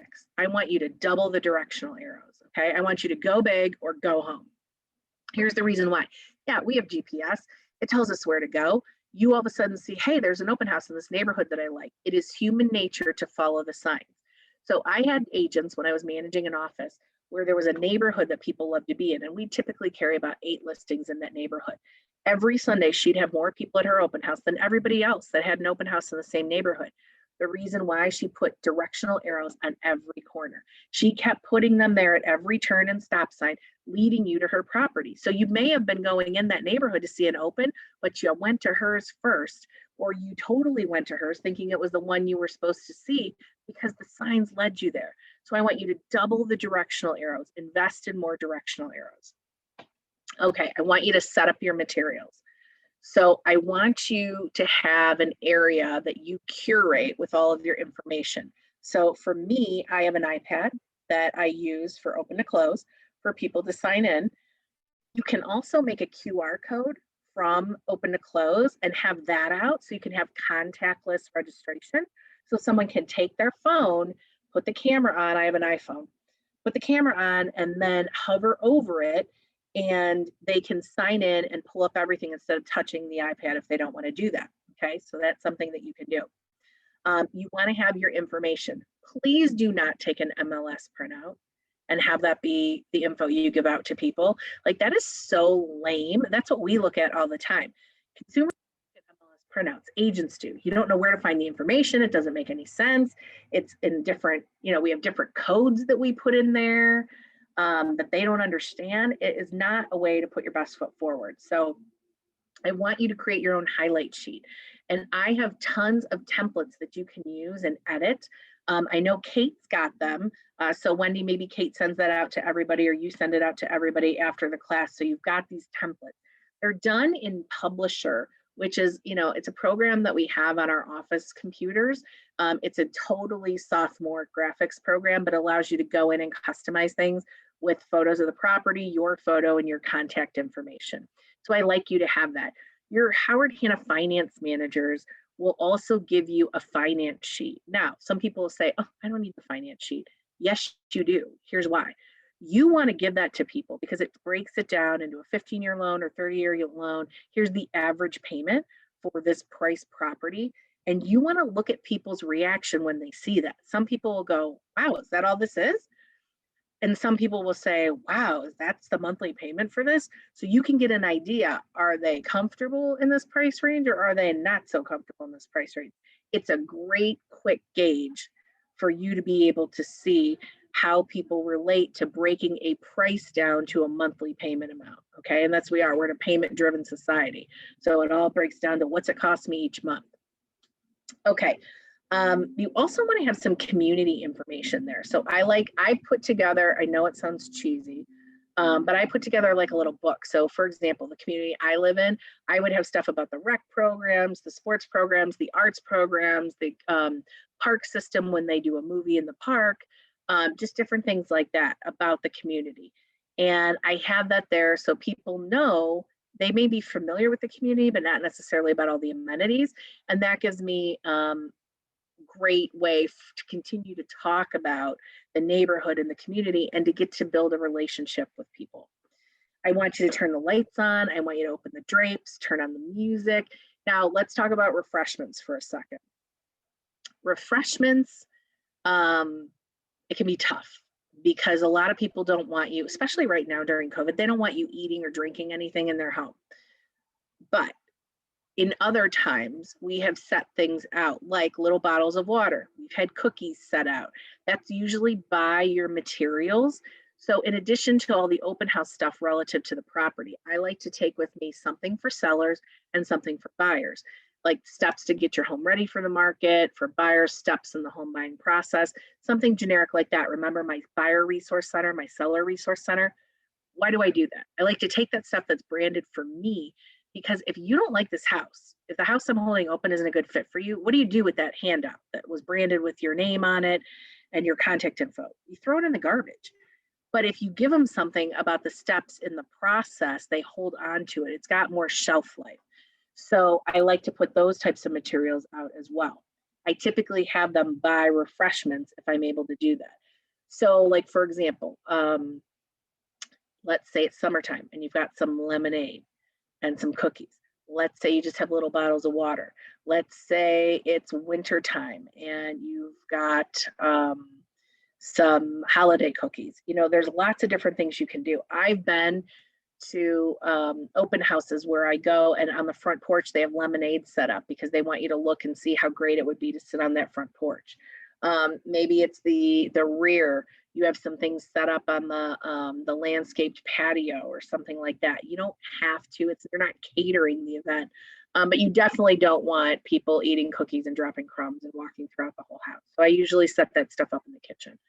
I also want you to bring some real estate related work with you, because what you're going to find out about open houses, right now, you're going to be bombarded, but in a more regular, typical market, people will come in bursts. You will be there. You'll be all keyed up. You'll be like, yep, Leah said cocktail party. I'm ready. I've got my attitude. I'm ready to go. And then nobody's showing up. And all of a sudden, 4 cars pull up at the same time and they all get out and you're bombarded. During those lulls, bring some real estate work with you. Read the Realtor magazine. I'm telling you, RDR. Does anybody know what that stands for? Realtors don't read. So when you read those professional articles, or you're on your phone and you're reading something, or you went on GoHanna and you're playing around with something just so you get more familiar with it, do that. You're sending thank you notes to people that you met before. You're reaching out to people and just reconnecting. Bring that stuff with you, because when do you ever have uninterrupted office time? I mean, you just don't. Our business, it's constant interruptions. So during that open house, during the lulls, you can focus on bringing some additional work with you and still be productive. Although if you're having an open house right now, I don't think you're going to have a lull. I think you're going to be bombarded the full time. Okay, so you only open once and you have 5 seconds to make a first impression. So like, that's a lot of pressure to make the best first impression. You only have 5 seconds. The thing you want to do is smile, welcome them to the property, and thank them for coming and invite them in. So here's what I do. This is human nature. When you say your name and you pause, and now, okay, I'm talking in a pre-COVID world of sticking my hand out to shake hands with somebody too. When I would do that, someone would tell me their name in return. So if I said, hi, thanks so much for coming out today. It's a sunny, beautiful day. I love that you came to the open house. And I say, I'm Leah Gibbons. And I put my hand out and I stop talking.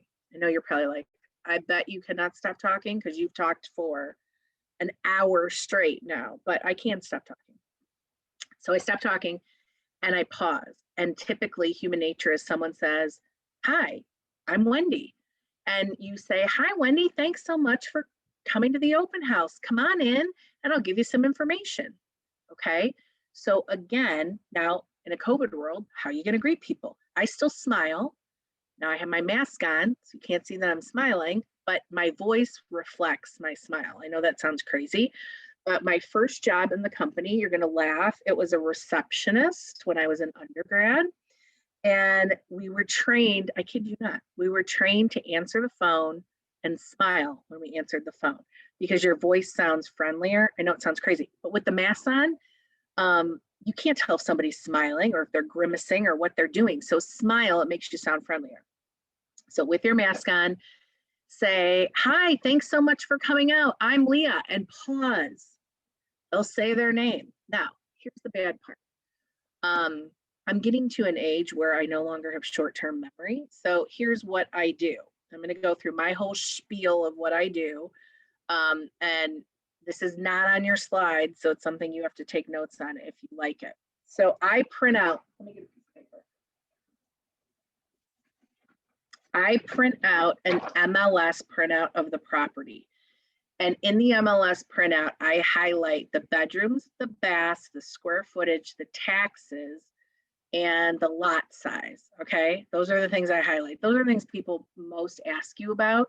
And so I take it on my piece of paper, it's highlighted, and that's what I'm walking around with, but I fold my piece of paper like this, okay? So I fold it in half, and I carry a pen.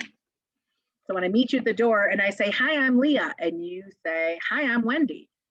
I say, Wendy, come on in. And I turn around. I said, follow me into the kitchen. I've got some great information for you on the house. I turn around, not in a creepy, stalkery way, but in a subtle way with my pen. And I write Wendy here on the part that faces me. Why do I do that? Because unfortunately, I don't have short-term memory anymore. So I'm totally not going to remember that her name's Wendy. And I'm going to be so worried about getting into the kitchen to give her my sign and stuff and give her the information that I'm going to forget her name. And I like to use people's names because it engages them. It gives them a better experience. They feel more valued and important. So I write Wendy in the corner. Okay. Now I'm walking into the kitchen. I stop at the kitchen by my iPad. Now, if you don't want them to use the iPad because you're trying to make it more contactless, you can have a QR code that's printed out that you made a tent sign. And then I say, Wendy, if you take a quick second and register so the sellers know who's been through their home today. That's what I say. Do I say, Wendy, if you can take a quick second to put your information in my database so I can hound you till you buy a house from me? No. Would Wendy do that? No, she wouldn't. So I say, as a courtesy to the sellers, if you could take a quick second and register so they know who's been through their home today.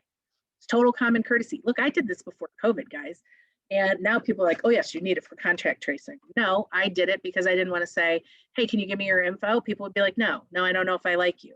Why would I do that? It's like speed dating. They've only met me for 40 seconds. How do they know that they trust me or like me or feel comfortable doing this? So Wendy signs in and I say, thanks. And I say, Wendy, here's some information on the property. Now I'm giving her my highlight sheet, not that crummy MLS printout, a highlight sheet. I say, I think you're really gonna like this home.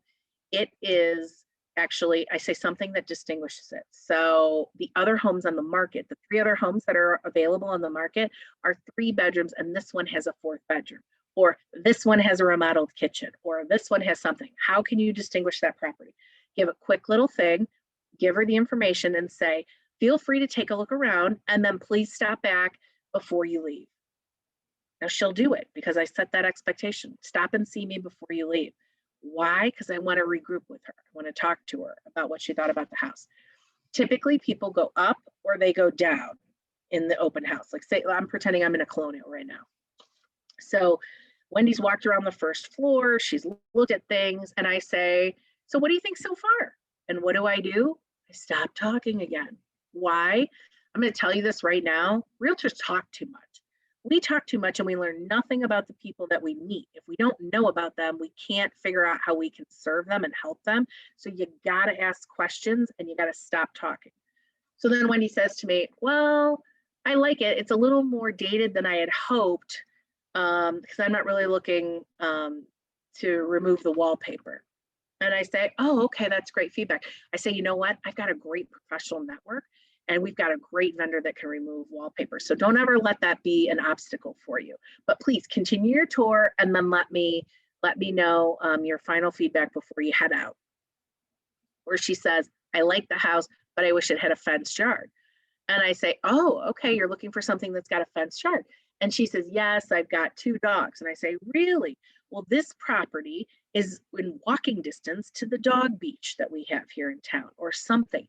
Again, you've got to learn to ask questions so you can find out more about what they're looking for. So on my sheet of paper, as Wendy continues her tour, I'm going to jot down fenced yard, dogs. And then I would say, oh, what kind of dogs do you have? And I would tell Wendy that I have 2 labs.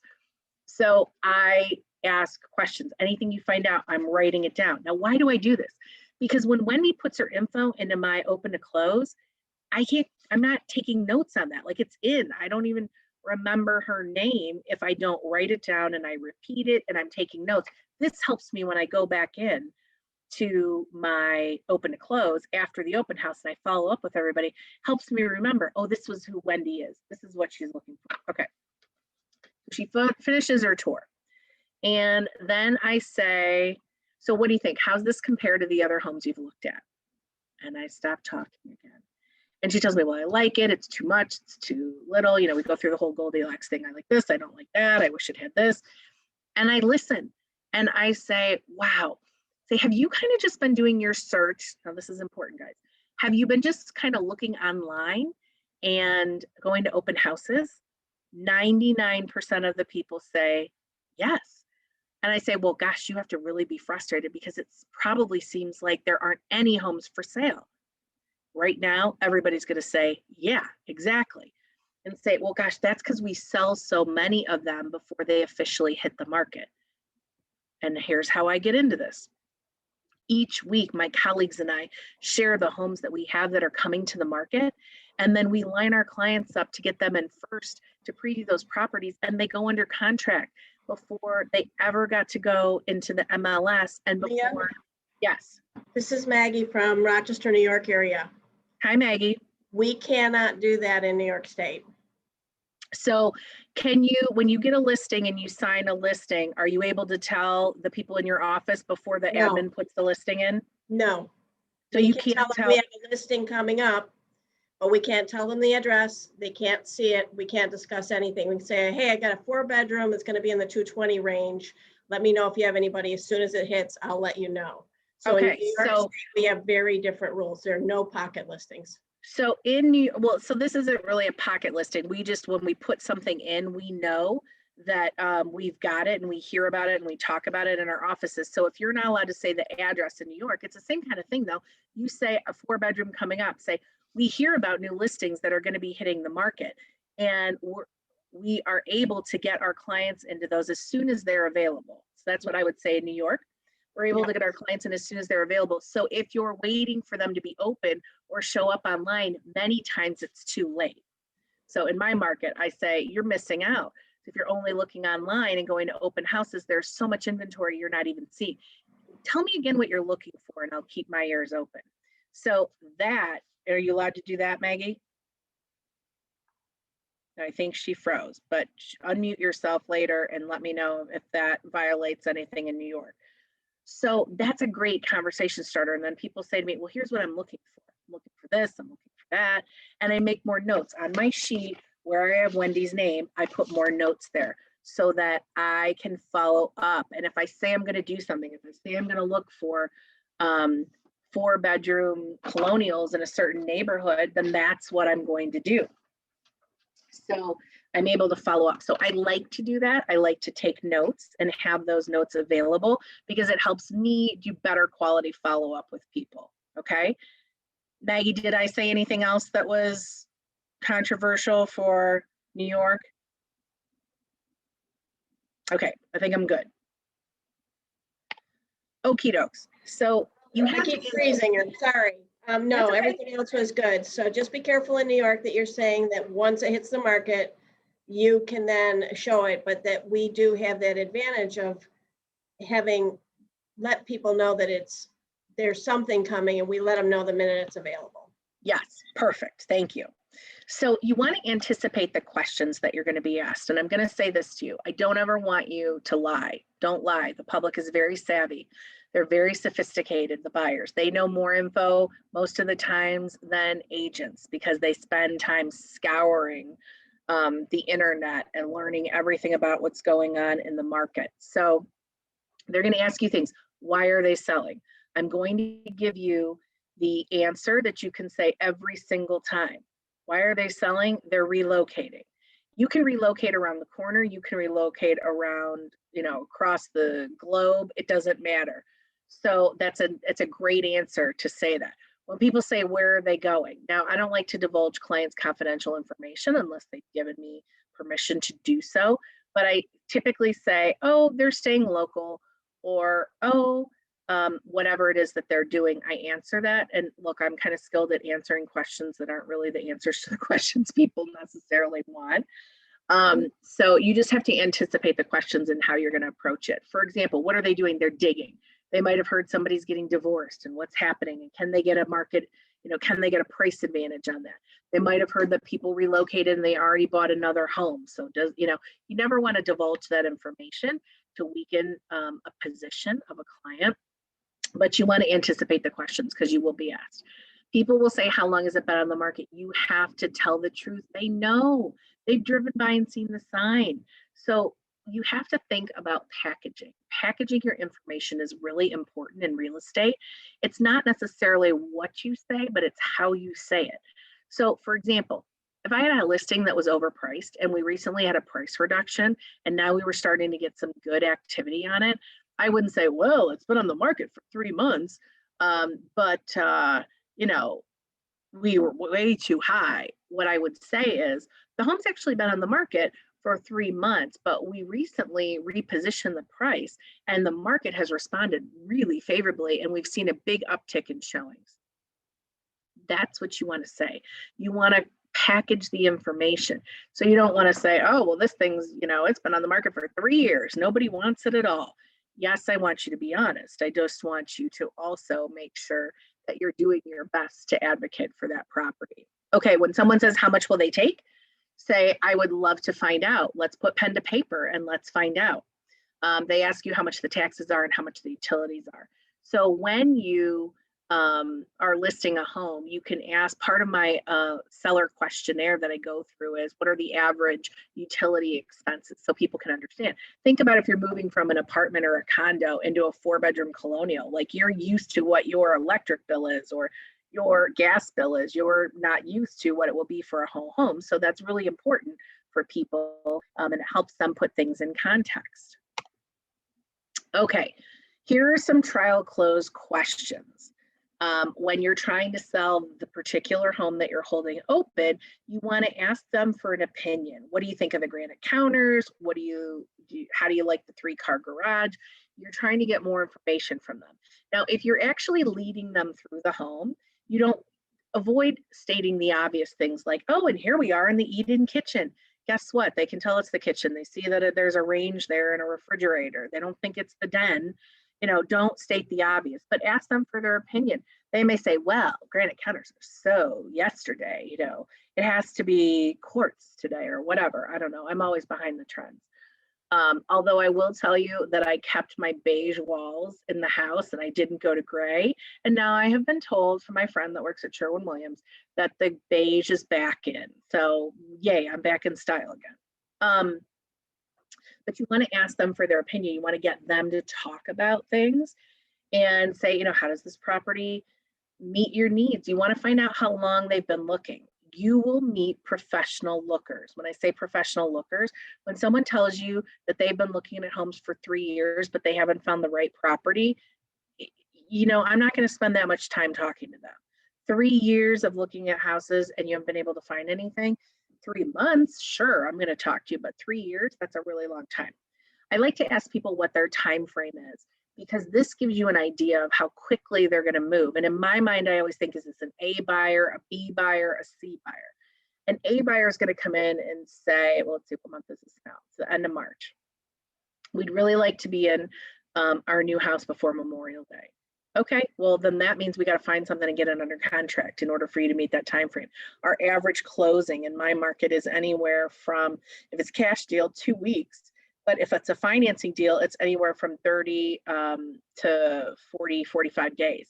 So you know you have to move quickly. When someone says, well, we're really in no rush, as long as we find something by next summer or next fall, you're like, okay, we got a little bit more time, you know, and ask them if they've got a home to sell. One thing I like to say is, Well, I'd love to know what your style is and what you're looking for. I'd be happy to come and take a look at your current home, kind of give you an idea where the price is, and then that will let me know also your furnishings and the scale of your furnishings. So I'll have a better idea of what house is going to be a better fit for you.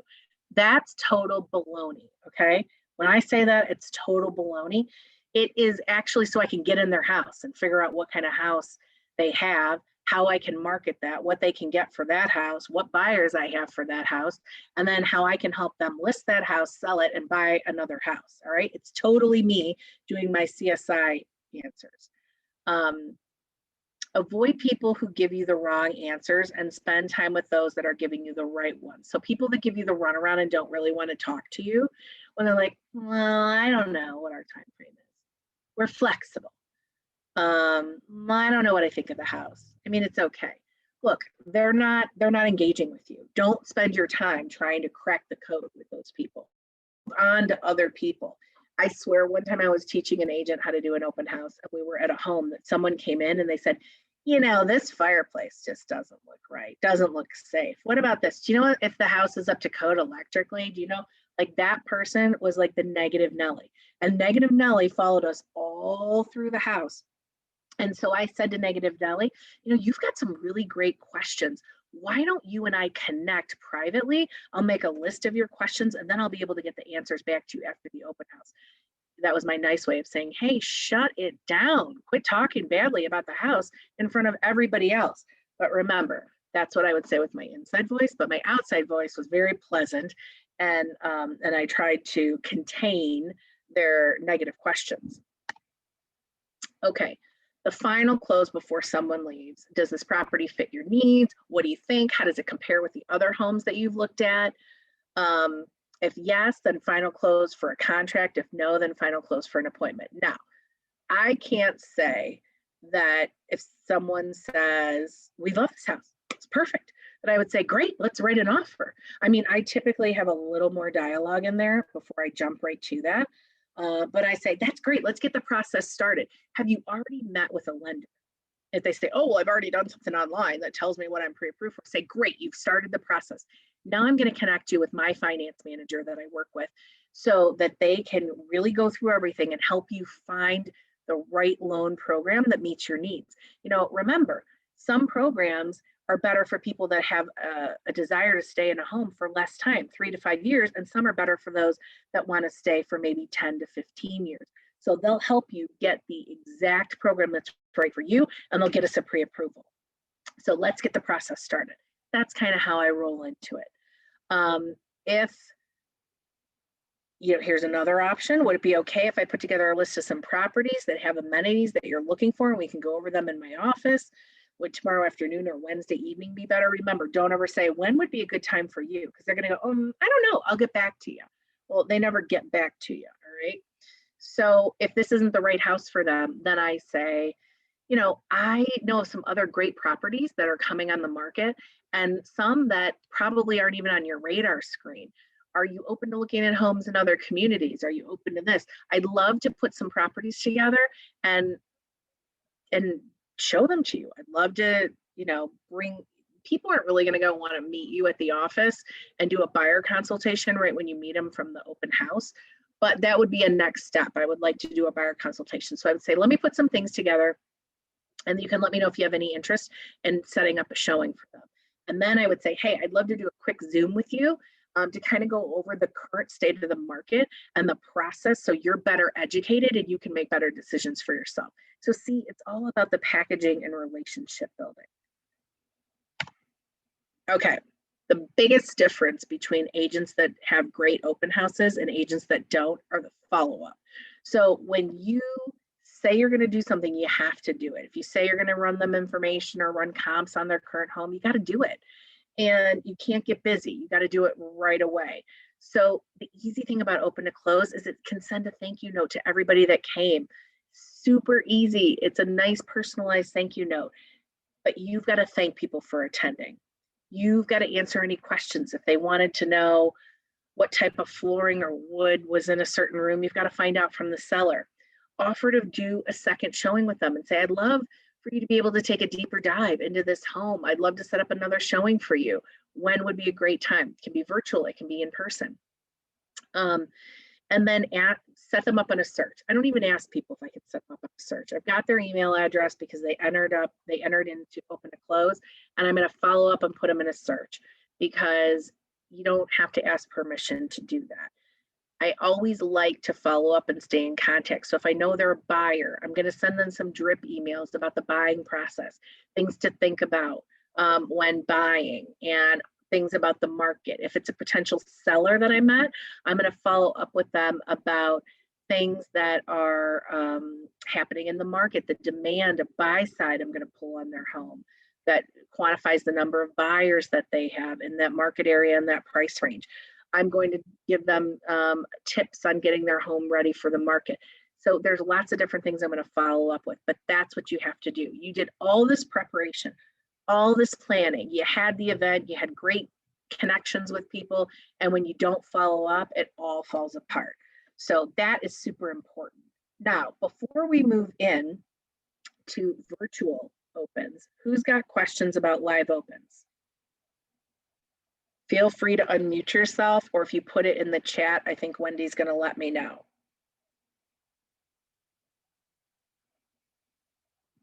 All right, I'm going to keep going. And if there's a question, you can let me know. Have I talked you guys into total boredom? Have I just talked so fast that you're bored?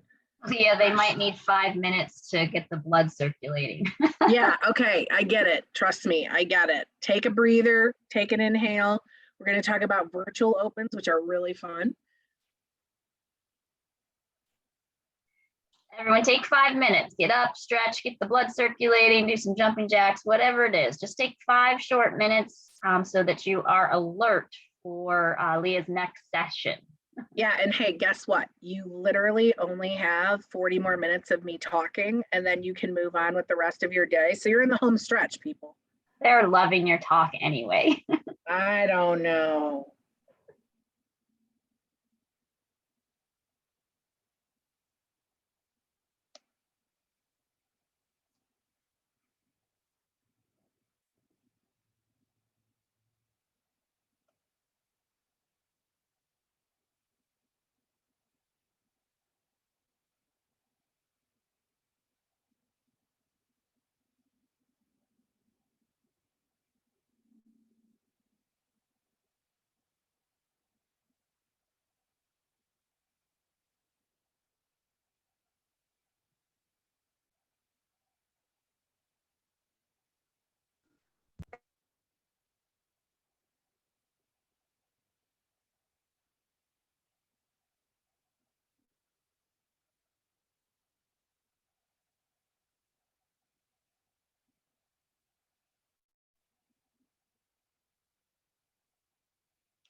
All right, guys, we're going to get started in 30 seconds.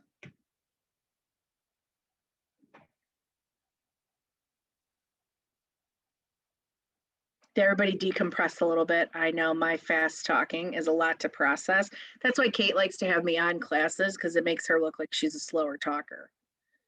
Okay, so remember, not all the people who are coming to your open houses are buyers. A lot of sellers are starting the legwork of their due diligence, and they want to find someone that's professional, and they want to find someone that can help them in the sale of their home. Now, think about this. If you walked in and you said to someone, oh, wow, they have a lot of wallpaper, and the agent said back to you, oh, I know it's horrible. They really need to take it down. I've told them to neutralize it. If that person's a potential seller, there's no way they're even going to consider having you represent them and selling their home. They want somebody that knows how to take those obstacles that people perceive and repackage them. Like I said to you, wow, well, if wallpaper is not really your style, we have a whole professional network of people that we can connect you with to restyle the home to meet your needs, but it really has great bones. You know, think about how you can repackage, because that's what sellers are looking for. So be prepared to talk about what you can do, and have information about yourself, have information about the steps in getting your home ready to sell. You know, have that stuff that's going to have more shelf life and isn't tied to the particular property, so that you can give that to them when they're at the open house. All right, so there's tons of follow-up stuff. These are some great cards that you can send out. We have fabulous campaigns, whether they're e-card campaigns or mailed postcard campaigns. You know, you can buy a bunch of cards and then mail out the postcards separately, individually after. So it's really however you're comfortable communicating. I think the best is a blend of digital, a blend of like instant messaging or texting, a blend of direct mail printed pieces. You know, really kind of mix it up, because that way everything stays fresh. Okay, now we're going to talk about setting up and promoting a virtual open house. So some of you are like, yikes, what's a virtual open house? It's actually the same thing as a regular in-person open house, except people are viewing the home virtually. So they're seeing it all online. If you do a Google search right now for a real estate virtual tour, brace yourselves. 891 million results come up in 0.63 seconds. So this is not a new thing. It may be a new concept for some of us or some consumers in our market, but it is not a new concept. So there are so many different ways that you can conduct a virtual open house. So when last March, you know, as a regional manager, I'm in charge of the offices in my region, and I work with my management team and the agents to always keep them fresh and engaged and relevant. So all of a sudden we can do open houses in person. And we thought, what are we going to do? We've got all these homes, great homes, and it's a great market and there's great buyer demand. So we switched to doing things virtually. And we did that by just putting photos together and creating a video, or making a video, or doing a virtual showing, or having a virtual open house. So we'll talk about the differences and the different platforms, but there's so many different ways that you can do this. Okay, setting it up. You have to decide what your platform is going to be. Are you going to do a Facebook Live event? Are you going to do a Facebook event?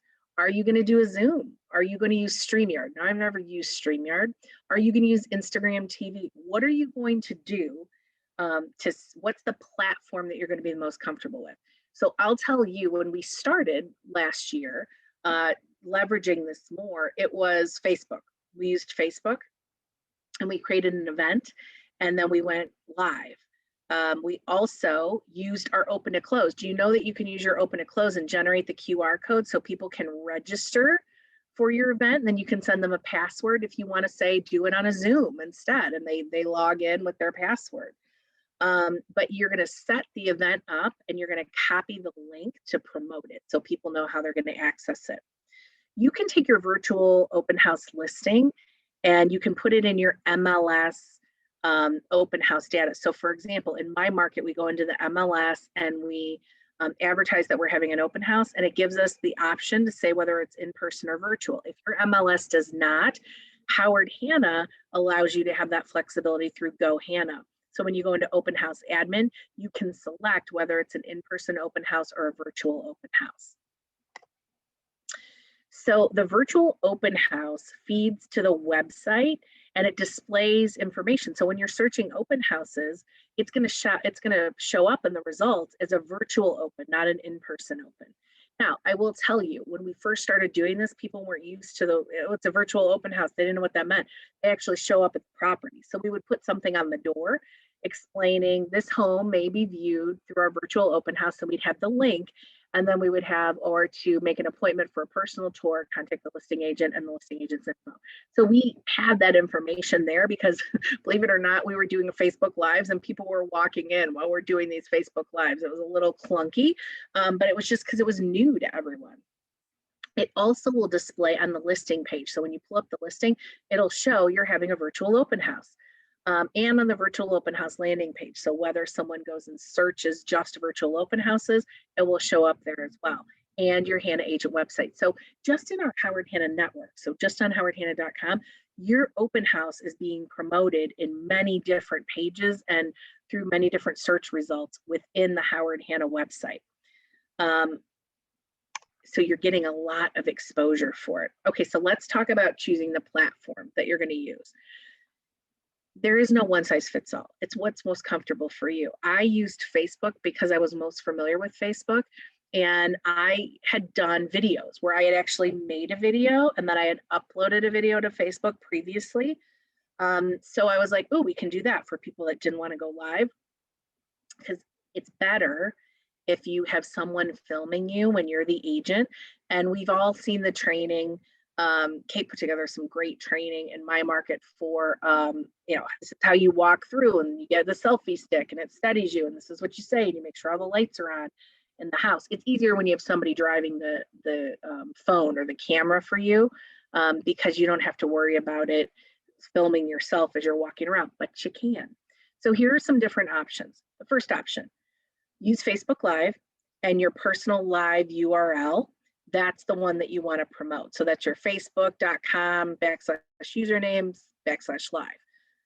Option B is to create a Facebook event in advance and then go live on Facebook during the scheduled time. That's what I did. So I created an event that I could promote. And I said, this is a great big, I think the first one I did was in Cleveland Heights in my market. And I said, this is a great virtual market open house in the Heights. And we had like 8 properties and we went from one to the next and we were all on Facebook Live. It was super cool, but it was tough to coordinate too.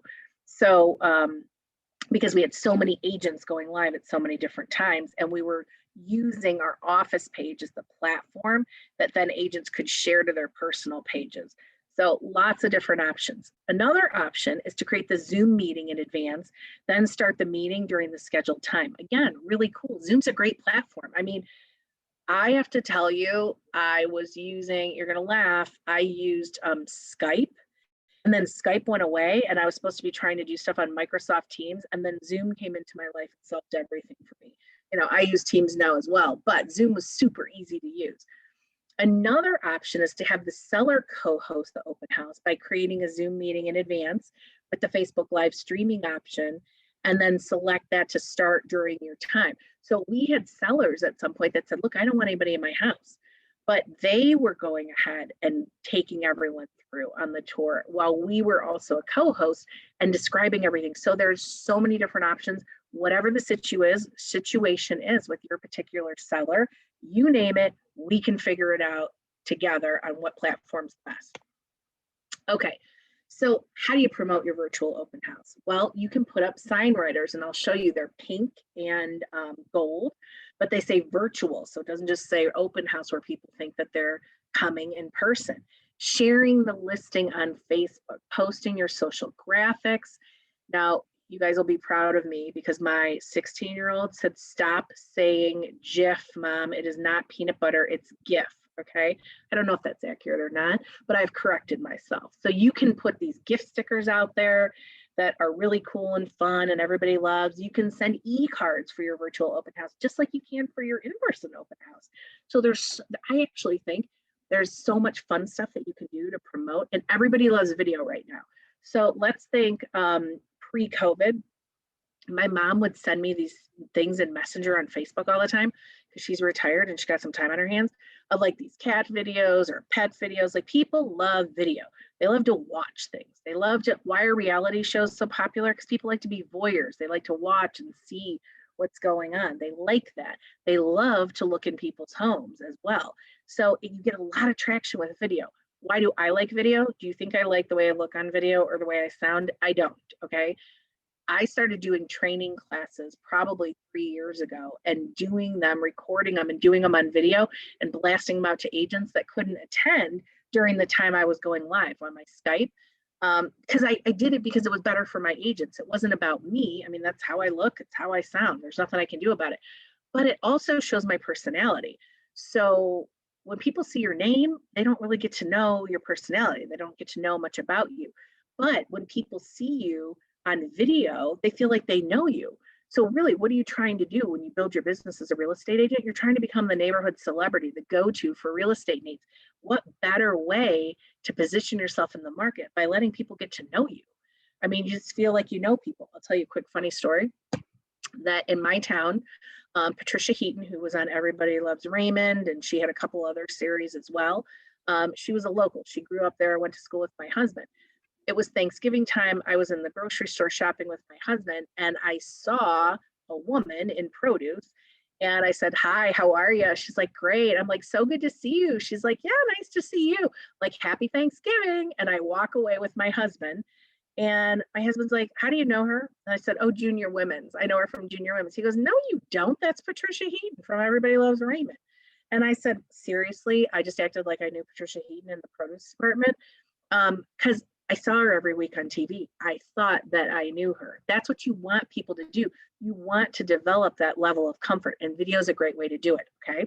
So get over your hangups about how you look, how you sound, whatever, and just be authentic. Here are the cool riders. I love these riders. They're pink, they stand out. You know, everything we do is green and gold. They have QR codes on them that take you to the virtual tour page on the website. So they're super cool. I love them. And I encourage you to use them because they stand out more. So how do you share your virtual open house on Facebook? So social media is like, if we had social media back in the day when I first got in the business, it would have been totally different. Do you know what we used to have to do? If you thought somebody was making a move and you needed to figure out who knew them, you call your friends. "Hey, do you know the Smiths down that live on Sadler? I heard they're getting ready to move. Do you know anything about them? Who knows them? Who can I talk to? Who can I?" That's what you did. You made phone calls. Now you go on Facebook. You put in, who do they know? Do we have friends in common? Did they go to school where I went to school? Did I go to law school with someone in their family? What do we have in common? Do we vacation in the same spot? What do we have in common? Facebook puts everything out there. Like you literally could be a CIA operative by looking at Facebook and finding stuff out about people. And back in the day, you had to do some serious phone ringing to burn up the lines to find that stuff out. Now it's at your fingertips. So use social media. People will share that. When you put your virtual open house on, you can say, "Hey, if you know of somebody in the market," I'm sitting in the Solon office today. "If you know someone in the market to buy a house in Solon, share this video, share this link." You get such exponential impressions. All right. One of the coolest things that happened with our virtual open houses when we first started doing them, I told you I was in Cleveland Heights and Shaker Heights in that region in my office or in my region. And what was super, super cool is we would have probably maybe 7 to 11 groups that would come through an open house pre-COVID. And so you get 7 to 11, you know, maybe you want double that, eyeballs on the home. When we did the virtual opens, we had 300 views. We had 500 views. Crazy numbers. You never get that kind of exposure having an in-person open house. So you should always do something virtually to complement your in-person marketing. I don't care if you're going to have in-person open houses. Do a virtual tour of the property. Show a great room in the house and say, "If you'd like to see more, private message me," or you know, reach out and we'll set up a personal tour, because you can get so much more exposure on social with getting more eyeballs and more shares for that particular property. So from your agent website listing page, the consumer can get more info on the listing by clicking through the photos. They can register for your virtual open house. They can fill out a request for a showing. That is a super cool thing. They can click a button that says, I want to see this house, and they can request more information. So there's so much that they can do that's very interactive. It's just not them sitting there and looking at the property. Here's a sample of how you would promote it on Facebook. So you want to paste your link in from the listing page. So this automatically creates a preview, which is, I don't have a pointer, but hopefully you can see my screen. So it creates this preview where it's got the property, it's got the address, everything's right here. Then you use this area up here, which is the caption space, to write details about your virtual open, live open house, or virtual open house this Sunday with your time, and click the listing below for details, or click the link below to register more details. This is really cool. It auto populates for you. And then we have so many graphics that are on GoHanna in marketing and marketing campaigns. You can go to virtual offerings, and all this stuff is here for you. So you have it, it's editable. So you can go in, join us for a virtual open house event. It's got the date and it's got the time. You've got now hosting virtual tours where you can put your social links there. Stay tuned, the virtual open house is coming soon. You can post that. Like when I go live, I say early in the morning, say I'm gonna go live at 1 o'clock. Early in the morning at 9, I say something like, don't forget, T-minus 3 hours before I'm going live, or however soon it is. And then you can put this, stay tuned, the virtual open house is starting soon. And then here, join me for a virtual open house. That's an image you can put on social promoting it. So there's so many complementary marketing pieces to support your open house, whether it's in person or virtual. Here are, I say, gifts now. Here are the gifts. They're fun, they change colors, they move around, everybody likes them, they get your attention. So there's lots that you can use. And I love the ones that say virtual and call your attention to it. So you can use them on your Facebook story, your Instagram story, or on Snapchat. Okay, and don't forget, you've got the dynamic e-card. The dynamic e-card pulls your information. So it will pull the image from your listing. It will pull all of the copy that you have and create it, whether it's virtual or it's in person. It will create a dynamic e-card, and this is what you can blast out to your sphere to invite them to attend your open house. So like I said, there's so many assets that you can use. This is a sample marketing plan, and it tells you for your virtual open house, this is what you should do on Monday, on Tuesday, on Wednesday, Thursday, everything leading up to your open house, so you don't miss any opportunity to promote the open house. And then we have all different kinds of training resources for marketing materials, how you can use editable social graphics, how to find and use the animated GIFs, and then how you can get the most out of the dynamic e-card and adding your registration link.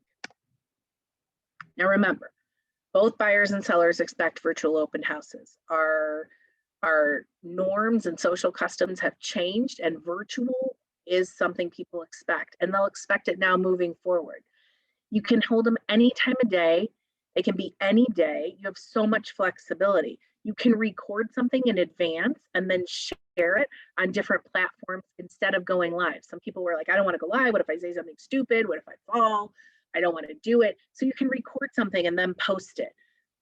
Video has a longer shelf life. You're going to get more views, more eyeballs, and more exposure for you and for the listing when you use video.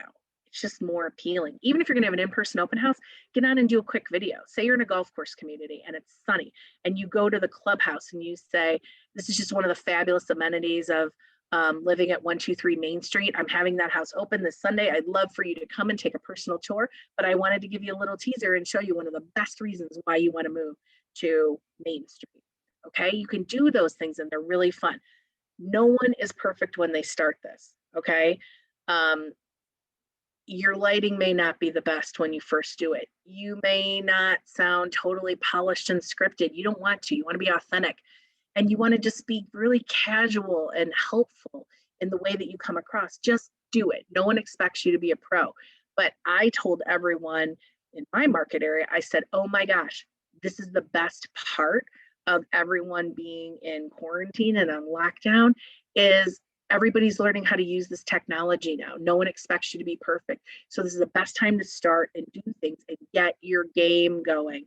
because people are going to expect it as part of our normal marketing of properties. And you need to do that to tap into that audience. Okay, questions. I'm going to stop sharing my screen. What time is it? It is 11:12, so we've got about 15 minutes of time for questions. All right, let's see. What do we have? Do we have any examples of virtual tours? Yes. So you can ask Deanna, you're in Pepper Pike, so you're in my region. Hi. You can actually ask Michelle DeGullis, your manager, to show you some samples of the virtual opens that were done and posted on the office page. You can go in there and pull them up, but she may have them as well. So you can see what people did, how they did them, what worked, what you liked, what doesn't.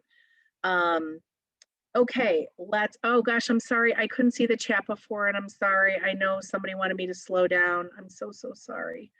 But this is recorded so you can go back and listen to any of the little pieces. There's just so much content for us to cover and I wanted to make sure we had time for questions. So Kimberly, you had a question. Yes. So the open house that I'm doing, and the last one I did and this one that I'm doing, because they're selling so fast, it's only being listed on either Friday or Saturday, and I'm hosting the open house Sunday. So do you have any tips for such a short time period? Because I'm using social media and that's really great, but any tips with like marketing within that short time frame? Yeah, so everything's on overdrive. Like the way I talk fast, that's how quick it's happening. So one thing that I would recommend doing is getting an invitation out to the neighbors right away. If you know it's being listed on Friday, having your invitations ready, walk door to door, put them there in everyone's mailbox, letting them know. If it's virtual, promoting it on all the social media. So here's what I would do, regardless of virtual or in person. I would send the neighbors invites to connect. I would reach out to my past clients. I would do a video teasing it. I would put it on, well, I use Instagram and Facebook, so I'd put it on both platforms. I'd send stuff out to all the people I met from prior open houses. You just have to do it all right away. So I would do it on Friday and I would keep putting stuff on Saturday, and I would do a teaser on Sunday. Hey, I'm going, don't forget about this open. And then during the open, if I'm doing it in person, like I'm crazy, I would do a Facebook Live. You can do a quick Facebook Live and say, wow, I had so much great, what do I want to say?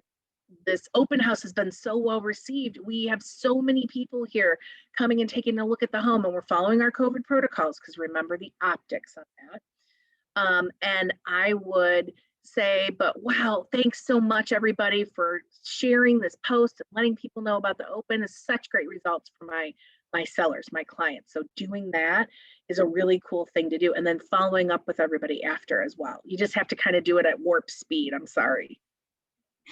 Yeah, thank you. Yes. Erica, you had a question. Yeah, hi, thank you. I was wondering, with the Facebook Live and different live virtual open houses, is this something that was being done much prior to COVID? And then whether or not it was, do you think it's going to be a best practice in the future in a post-COVID land? So great question. I was telling people video is the way to go. We have to do video. And every agent was like, okay, Leah, I'm not doing it. So we were really trying to promote video prior to COVID changing the landscape of everything. Agents that did it. So for example, we had a house that we challenged the market and we priced it too high. And then we were playing catch up. And I went there and I filmed the agent. Now, I'm no like tech geek or anything. I filmed the agent at the open house doing it. We had shares. It was like a quick little video, and little snippets are better to post little snippets of the rooms and things. She ended up having 300 people that saw that house. The house actually went under contract the following week. I know it's because we exposed it to more people. I know it works. So I was pushing it as something we needed to do and an avenue we needed to leverage prior to COVID. Now people expect it. It is going to continue even when people feel, I mean, I don't know what the new normal is going to be, but if people get back to their traditional habits, this is still going to be part of it. So yeah, you should do it. And video is great. You can do so many things as an agent to promote yourself. You can interview local new businesses. You can have an inspector come on and talk about home inspections. You can have your finance manager sit and talk about the process of financing and how they go about finding out what you're qualified for and what you're comfortable for. You can go interview the new restaurant and say, hey, you know, great new space, welcome to town, so glad to promote it. So many things you can do to ingrain yourself as the expert in the neighborhood through social. So good luck. Thank you. Who's got other questions? Let's see, how do we access the training resources? Those training resources are all in Go, Hannah, for you. Are they in, Wendy, are those in Hannah U, the new Hannah U now, or are we in different spots? It depends upon what training resources they are referring to, but everyone should get a follow-up email at the conclusion of each session, whether today or tomorrow, from your education state leader with all of the resources that we are using or referencing. If you're talking about the video, the videos will all be in the Fast Start material on the new Hannah University that you will have access to next Wednesday. So every session that's being recorded right now will be on there starting next Wednesday. Great, thank you. Can I make love the new Hannah U. Can I make a quick comment? Yeah, hey, Kate. Hi, on Hannah University, there's a class called Virtual Real Estate, and it's divided into 3 modules: virtual tours, virtual showings, and virtual open houses. And it goes through step by step exactly what you would need to do, how to download things on your phone, how to share it, how to boost it. And the first live open house I ever did was 2017. So I would say a couple of years before COVID. And we had 1,300 people look at this property on Rockland. I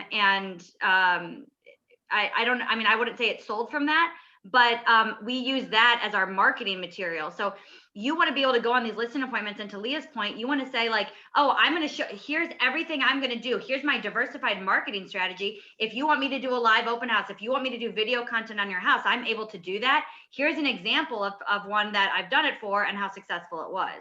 So you should use that as a way to get those listings. Kate, where was that material located? Dan, the suspense is going to kill you because it's actually not available until 9 a.m. on the 31st. But it is going to be like, I hope it doesn't explode because of how many people that are going to go into the new Hannah University. And there's the webinar. There's a webinar on the 31st too. Yes. If you want to learn how to navigate it, but it's actually the easiest thing in the world. But if you just want to hear all the great things, that will be available on the 31st. So just mark your calendar to take that virtual class. Thank you. Okay, who's got other questions? Anything about, should I say this at the open? What if they ask me that? Sometimes people say, should I ask them if they're working with a realtor? I say no. And here's why. I'll just give you this little tip. I think it's a junk question. If you ask a junk question, I think you get a junk answer. So for example, if I go into a store and I have to buy a gift for someone and I'm looking around, someone says, can I help you? And I say, no, I'm just looking, thanks, until I can't find what I need. And then I want to talk to the person and have them help me find it. So I think it's a junk question if they say, oh, I'm working with an agent. People are smart, guys. They're sophisticated. They say that to us because they don't want to be bothered. They don't know if they're going to like us. They don't know if they're even going to want to talk to us or tell us anything about themselves. So they put it out there to set up a boundary. I don't ask. If someone tells me, oh, I'm working with Kate Lesueur, I say, great. Kate's a great colleague and friend of mine. I'm so glad. I'll follow up with Kate to see if you have any other questions and you want to get in for a second showing. But sometimes you figure out the longer you talk to them, well, it's like the Ferris Bueller day off. Well, I'm kind of working with Kate because she's my sister's brother's cousin's girlfriend, but not really, because she's in the Heights market and I'm looking to buy something in Youngstown. So I'm kind of missing out on stuff from the market. Again, you find out a lot more. Sometimes you get a junk answer. So don't ask a junk question, but be prepared to do that. Jody, you had a question. Yeah, hi. I was curious, if you do take video and do a video tour of someone's house, how long do you have access to use the video for your own marketing? Is there a confidentiality to that? You know what I'm saying? Sure. So when you sign the listing agreement, when the seller signs the listing agreement, they give us the right to use the images from their home, print images, online images, things like that. So it's on, when I post something, it's on my feed. You're going to be able to go back and see it. You're going to be able to see the video. I use it as an example, just like I would a printed brochure that I did for Okay. someone that I would show. So it's there. The content just gets a little more stale and it's probably not looked at as much. But they grant you the right to do that. Okay, so you can use it as an example just to market that you can do virtual tours after you've closed or it's expired. Yes, absolutely. Excellent, thank Absolutely. you. Some people like to take photos off and not do things. You may want to take the numeric part of an address off, but say this is a home in University Heights or something like that. This is a great University Heights property that I had, just to preserve a little more privacy for the person after the fact, but definitely you can still continue to use that. Okay, thank you. Mhm. Jody, I would just add that because video just lives everywhere, you're still going to get exposure if it's living on YouTube or wherever. I still get data on virtual tours that I did years ago. I mean, talking 5 years ago. I'll get emails now and then on the data on it for some reason because it lives somewhere and someone's accessing it. Yeah, it's so hard to delete content. I mean, it's in so many different spots that people can search. Meredith had a question where she said when she was a buyer, she preferred to walk through the open house on her own. So Meredith, yeah, that's what I like people to do. That's what I encourage them to do. Some agents were very, they micromanaged the process too much. They didn't let people experience the home and they would take them through the whole tour. And I think that that's a disservice. I tell a seller, I'm at the front door, I welcome people, I check in with people. Sometimes I'll, if other people aren't there, I'll actually show them something on the first floor, but I don't walk through the whole home with them. That's not why I'm there. I'm there to talk to them and answer questions, but not guide them through the whole home. Here's a tip. When someone walks into a room, if they are looking, if they're walking along the perimeter, the edge of the room, they're just walking through it. When they start to stand in the center of a room and they look around, they're thinking about putting their furnishings in that room and how they would live in that room. So that's when you can talk to them more. Like say they're in the family room and what's the big thing everybody tries to do? Where am I going to put the TV?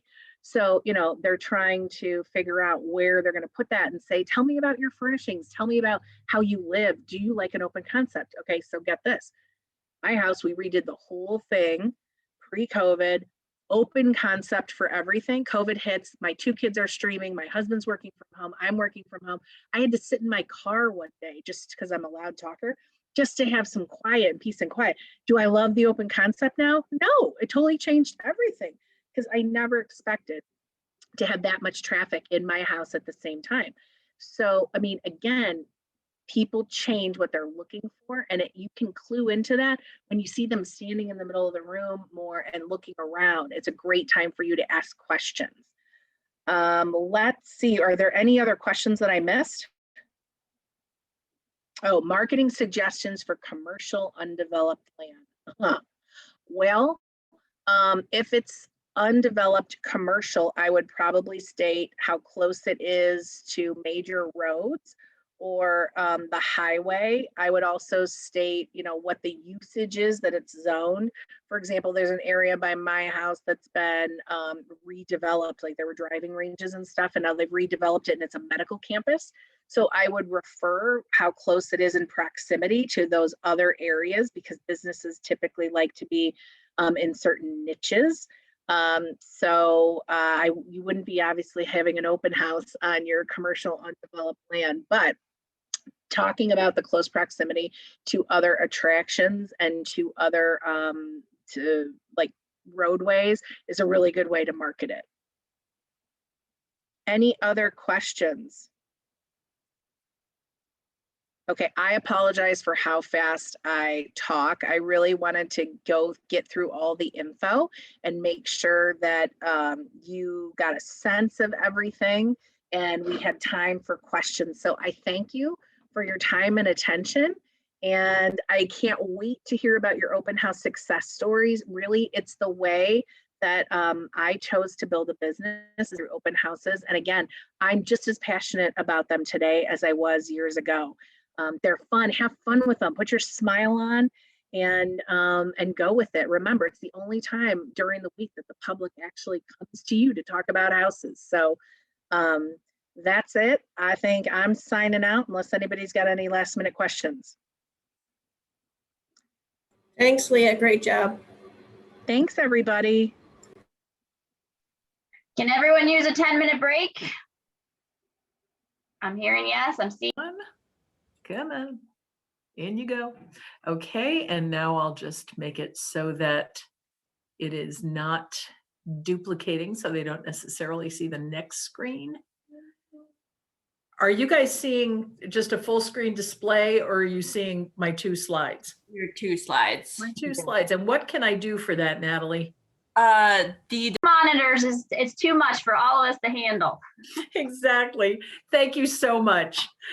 Okay, good. So Wendy, you're in charge. I will just talk and you will know when to change the screen. This is good. Good morning, segueing into afternoon, everybody. I'm Jackie Casera. I'm the manager of the Cleveland Heights office, and I'm really excited to be with you guys today. I've been listening in all morning to Natalie and Leah, and they're tough acts to follow, but I will do my very best. And I'm keeping the chat open, and the ladies of the education department are also monitoring chat, because it's really, really important that this be a dialogue that we have among all of us about way more than the technology that gives us glitches. Fair housing is a particular passion of mine. I have been licensed since 1985 and have actually seen so many changes to our fair housing circumstances in our country and in our local market areas. And this is a subject that when I was getting my license back in the Stone Age, the fellow who was teaching this particular class in pre-licensing said, okay, we're going to talk about fair housing because if you don't do it right, you lose your license. That is definitively not the way we approach fair housing here at Howard Hanna, and hopefully the way that we don't approach it in our industry any longer. Fair housing is one of the most important things we'll talk about in Fast Start and on a continuum in continuing education in all of your states. And even though I think you may feel after taking your pre-licensing classes that you've really had a lot of it, we can't talk about it too much. And so hopefully what we'll discuss today takes it from a very different angle from anything else you've been exposed to up to now. And we're going to talk about real life situations. The first thing that we'll do is a quick overview of the fair housing laws, the occasional exemptions to fair housing laws, and what is prohibited conduct. We'll talk about the benefits of fairness and consistent procedures. It may be the bugaboo of small minds, but it's also the thing that's going to keep your license safe and your clients well represented.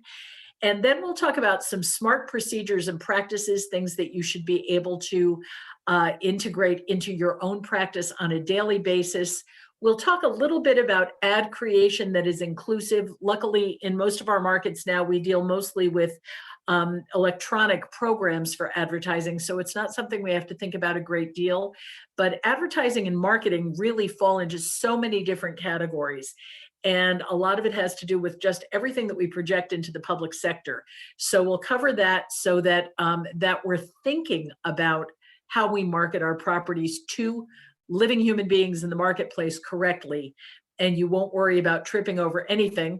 And then our favorite part of this class is in our final segment, we're going to, if you've ever watched the John Quinones Friday night TV show in the summer on ABC, what would you do? We're going to talk about some real life scenarios where people have run into rather upsetting fair housing circumstances. And we're going to talk about how you will deal with that. I see that Allie just popped a question into the chat here.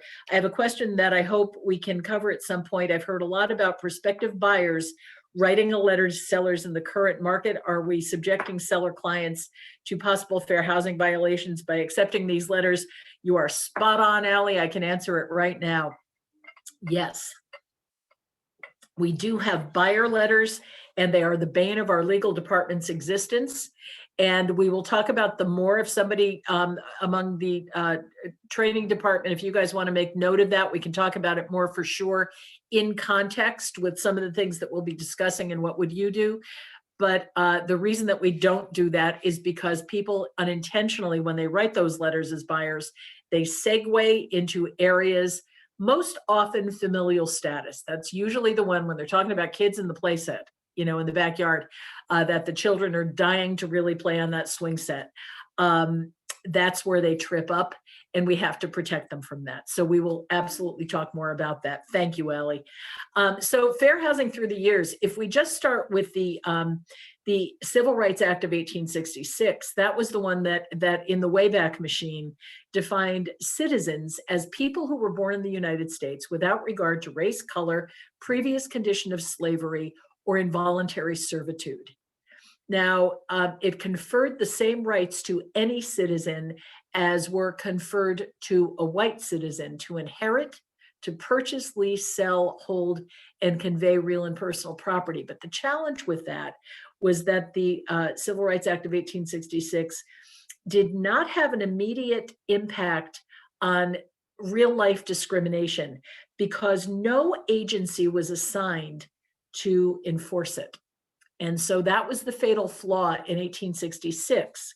So now jump forward more than a century later, and we have the Title VIII Act of the Civil Rights Act of 1968, which is known as the Fair Housing Act.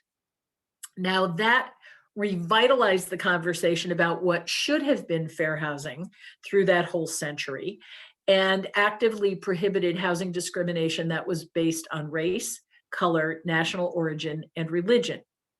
The Fair Housing Act of 1968 is also the one that we remember happened during President Johnson's tenure in office, and that should have taken care of a multitude of sins. It did not.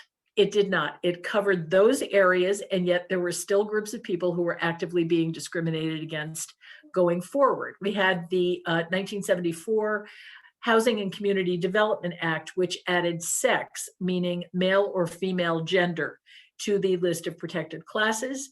And then the Equal Credit Opportunity Act, also in 1974, which talked about the fact that lenders could no longer discriminate based on race, color, religion, national origin, sex, marital status, or age, and had to give reasons for any application rejections. If any of you were trying to buy houses in 1974, I actually bought my first house in 1978. And what we found was that had I wanted to be on the mortgage alone, even as somebody who was working and earning a living, that would not have really been something that would have been encouraged in 1978. There are banks in most of your geographic regions that are called things like Women's Federal, Women's First Federal. And that was because during that whole period of time, the history on those companies was so that women could have credit in their own names. And so the history of this, if you want to read an interesting book about discrimination based on sex, it is Gail Collins wrote a great book called When Everything Changed. And I heartily recommend it. It reads like it was written by a journalist, which it was, and you can go right through it. But you will see that within many of our lifetimes, that is something that has been continually discriminatory, and we still have struggles with it. In 1988, the Fair Housing Amendments Act brought in the categories of familial status and disability to be among the protected classes. And so that act outlined remedies for victims of housing discrimination in those categories. And that is the act that required owners of housing, whether it was single family housing or multifamily housing, to make what they call reasonable accommodations for property rules, property policies, practices to provide persons with disabilities appropriate access.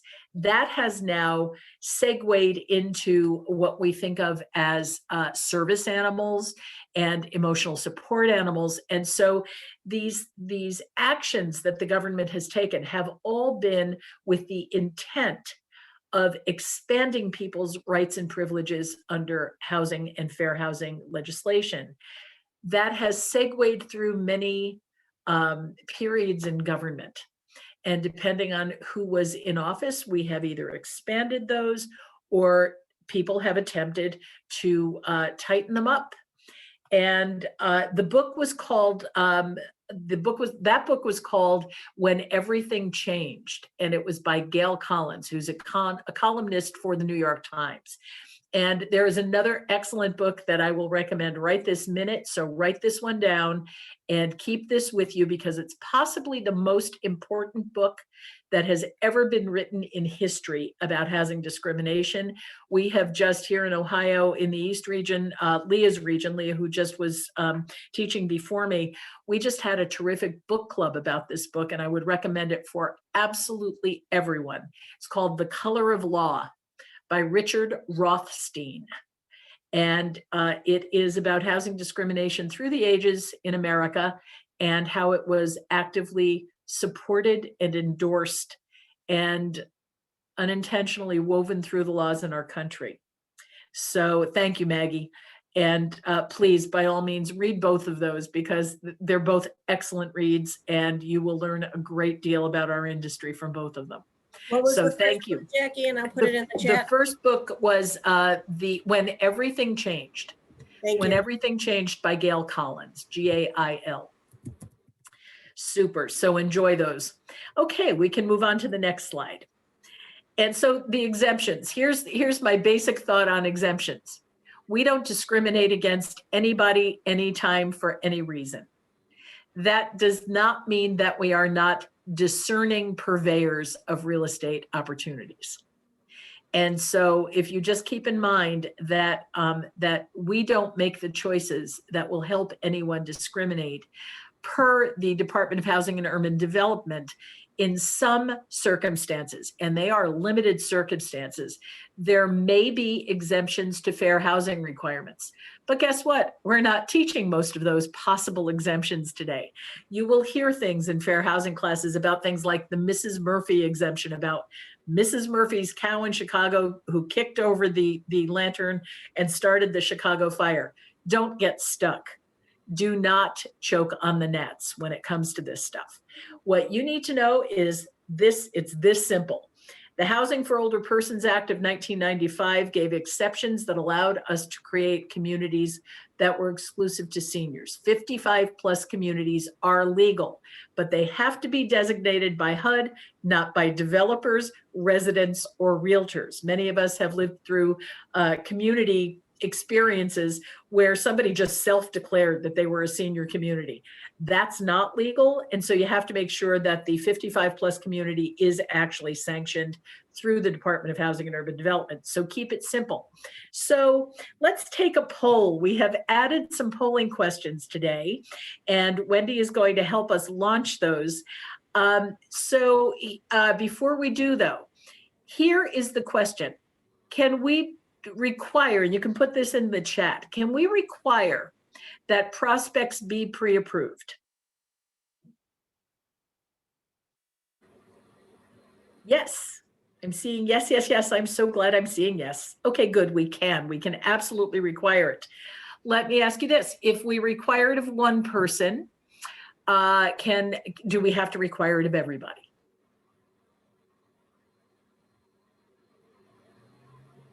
Yes, all the yeses. I love talking to you guys. This is great. Thank you.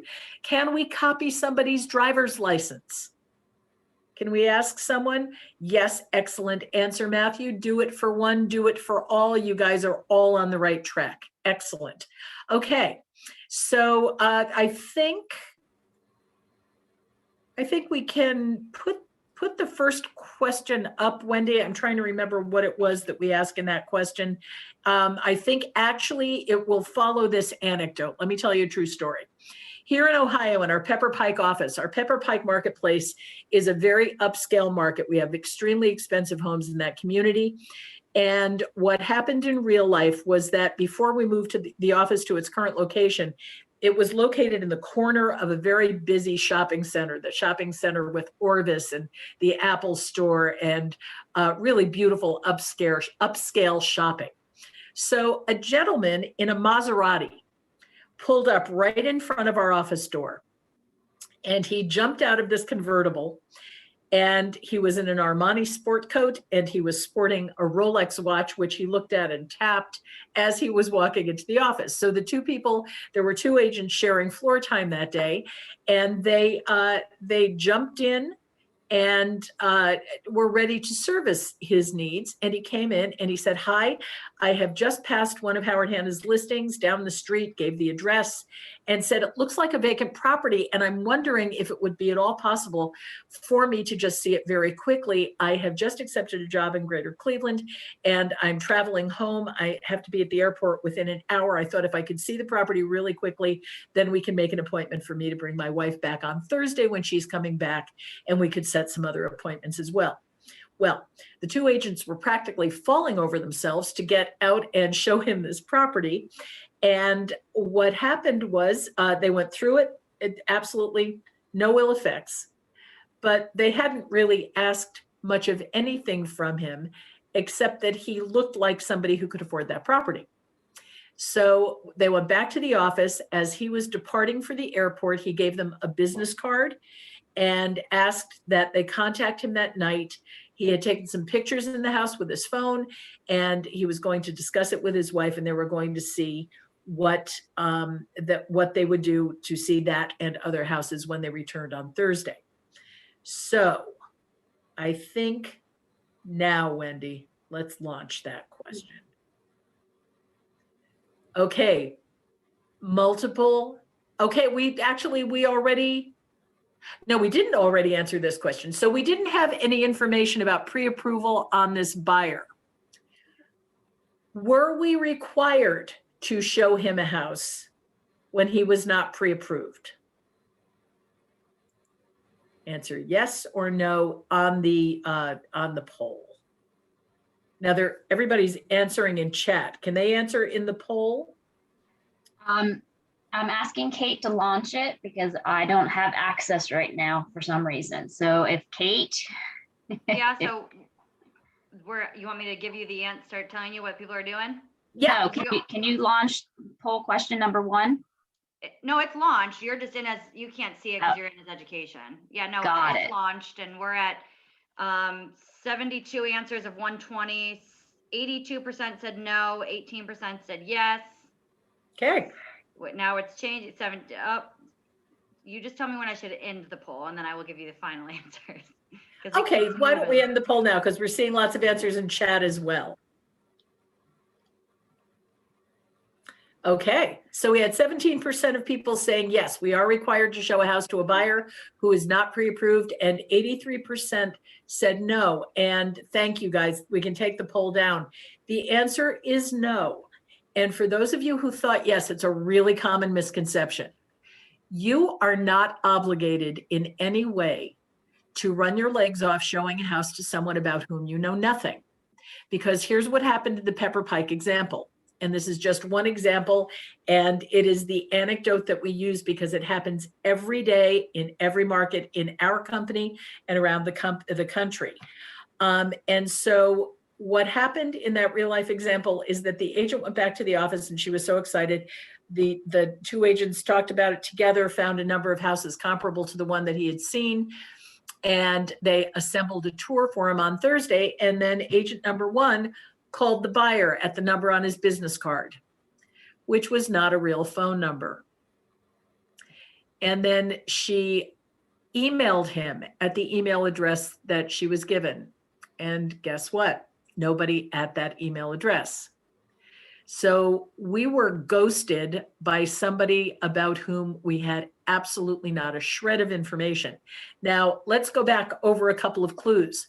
How many people from out of town rent a Maserati? Right? He's driving this expensive sports car. I don't know if Hertz carries Maseratis, but how was he in town in a Maserati, jumping out of it and having to go to the airport? That didn't make any sense. But everybody was so excited about this would-be, buyer with lucrative resources that they jumped to show it to him. That is the very nature of potentially unfair housing beginning, because he looked like a good buyer.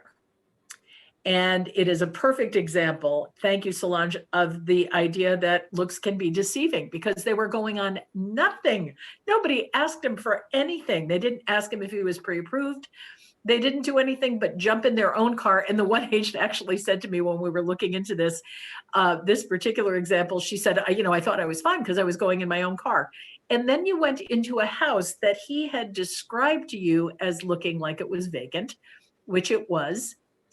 And so that's the first incident that you have where she was very lucky that nothing terrible happened. You need to be treating everyone the same and requiring the same expectations of everyone with whom you come in contact. And Clint said, I know that there are organizations that test landlords and test agents too. Oh, yes, indeed they do, Clint. And you are wise to be aware of that. Here's the goal for today. I don't want any of you to be afraid ever of being tested. If you are practicing properly, because testers are out there, they're out there at the beginning of every new decade. And so in 2020, because of COVID, they weren't out there as much. They're out there right now. But here's the thing, the person who you think is the tester is never the tester because they come well camouflaged and well trained in many cases. We're going to talk about a study at the very end of class that is what happened on Long Island. And it was the Newsday newspaper company that ran the most staggering test in recent history and found every bit as much discrimination happening in housing as was happening in the 60s and 70s. And that is very sad news. And here's the great news. We are going to count on all of you to change that because you have the capacity to do it. And the way that you will be able to do it is by treating every single person with the same standards and the same expectations. So we go back to this question of pre-approval. Yes, you should be working only with pre-approved buyers. And with the glut of buyers we have in the market today, you're going to get lots of people who are going to say to you, no, we're just starting our search. We don't need to be pre-approved yet. We'll deal with that later. Okay, then they'll be looking at houses with someone else. And you need to be prepared for that. Because if you don't start driving the bus right at that first conversation, they are going to take the wheel from you and they're going to be driving the bus through the rest of the transaction. Don't be used. Don't let anybody use you to see houses that the likelihood is great they cannot afford. And so hold everybody to those same standards. Have people have an expectation that this is a business transaction. It's also a highly personal transaction, but you are not the hometown show on HGTV. You have no obligation to take out somebody who can't buy the house they want to see. And so let them do their shopping privately before they come to you. And then by the time that you're making their appointments, you want to be able to show them the houses that they can actually afford to buy so that practically speaking, we don't disappoint them. But also practically speaking, we won't be violating fair housing laws in the course of treating the person who looks like they can afford to buy the house differently from the person who comes in and sweats because they were running and ran past one of our yard signs. So we'll talk lots more about that. Fair housing laws, and this is the part that you already know, they prohibit the refusal to show, to sell, or to rent a property, differing treatment, which we've just potentially described, panic selling or blockbusting, steering, discriminatory advertising or statements, threats or interference with a person's fair housing rights. I want you to keep that one top of mind. And again, the Office of Fair Housing and Equal Opportunity, part of the Department of Housing and Urban Development, is the entity that enforces federal fair housing laws. Next slide, please. Prohibited conduct. These are also things that hopefully you remember from your pre-licensing classes. Redlining is where lenders or insurance companies refuse or limit business within specific geographic areas based on demographics of the area. And what it does is to actually, if you've ever seen any of these maps, they highlight a certain community either in red as a background color, or they draw a red line around the area where they can avoid lending or insuring homes in that area. There's also a twist to that, and that is what you might call reverse redlining. And that is where a bank or an insurance company has a practice of charging non-white buyers higher fees or interest rates that would be reverse redlining. And that is something that happened in this Newsday study on Long Island that we heard about. Blockbusting is where somebody comes through and threatens homeowners that the changing demographics, which they will vividly describe for you, or the entry of a minority resident will decrease values to coerce them to sell. Blockbusting is described a lot in The Color of Law, and it leads to what we call panic selling. We had a great deal of that back in the 70s and 80s, but it's still happening because neighborhoods happily are still changing. And so as demographics change and sociographics change and psychographics change, we're going to see quite a bit of blockbusting. I actually heard somebody refer to a neighborhood recently as, oh, that's a really liberal neighborhood.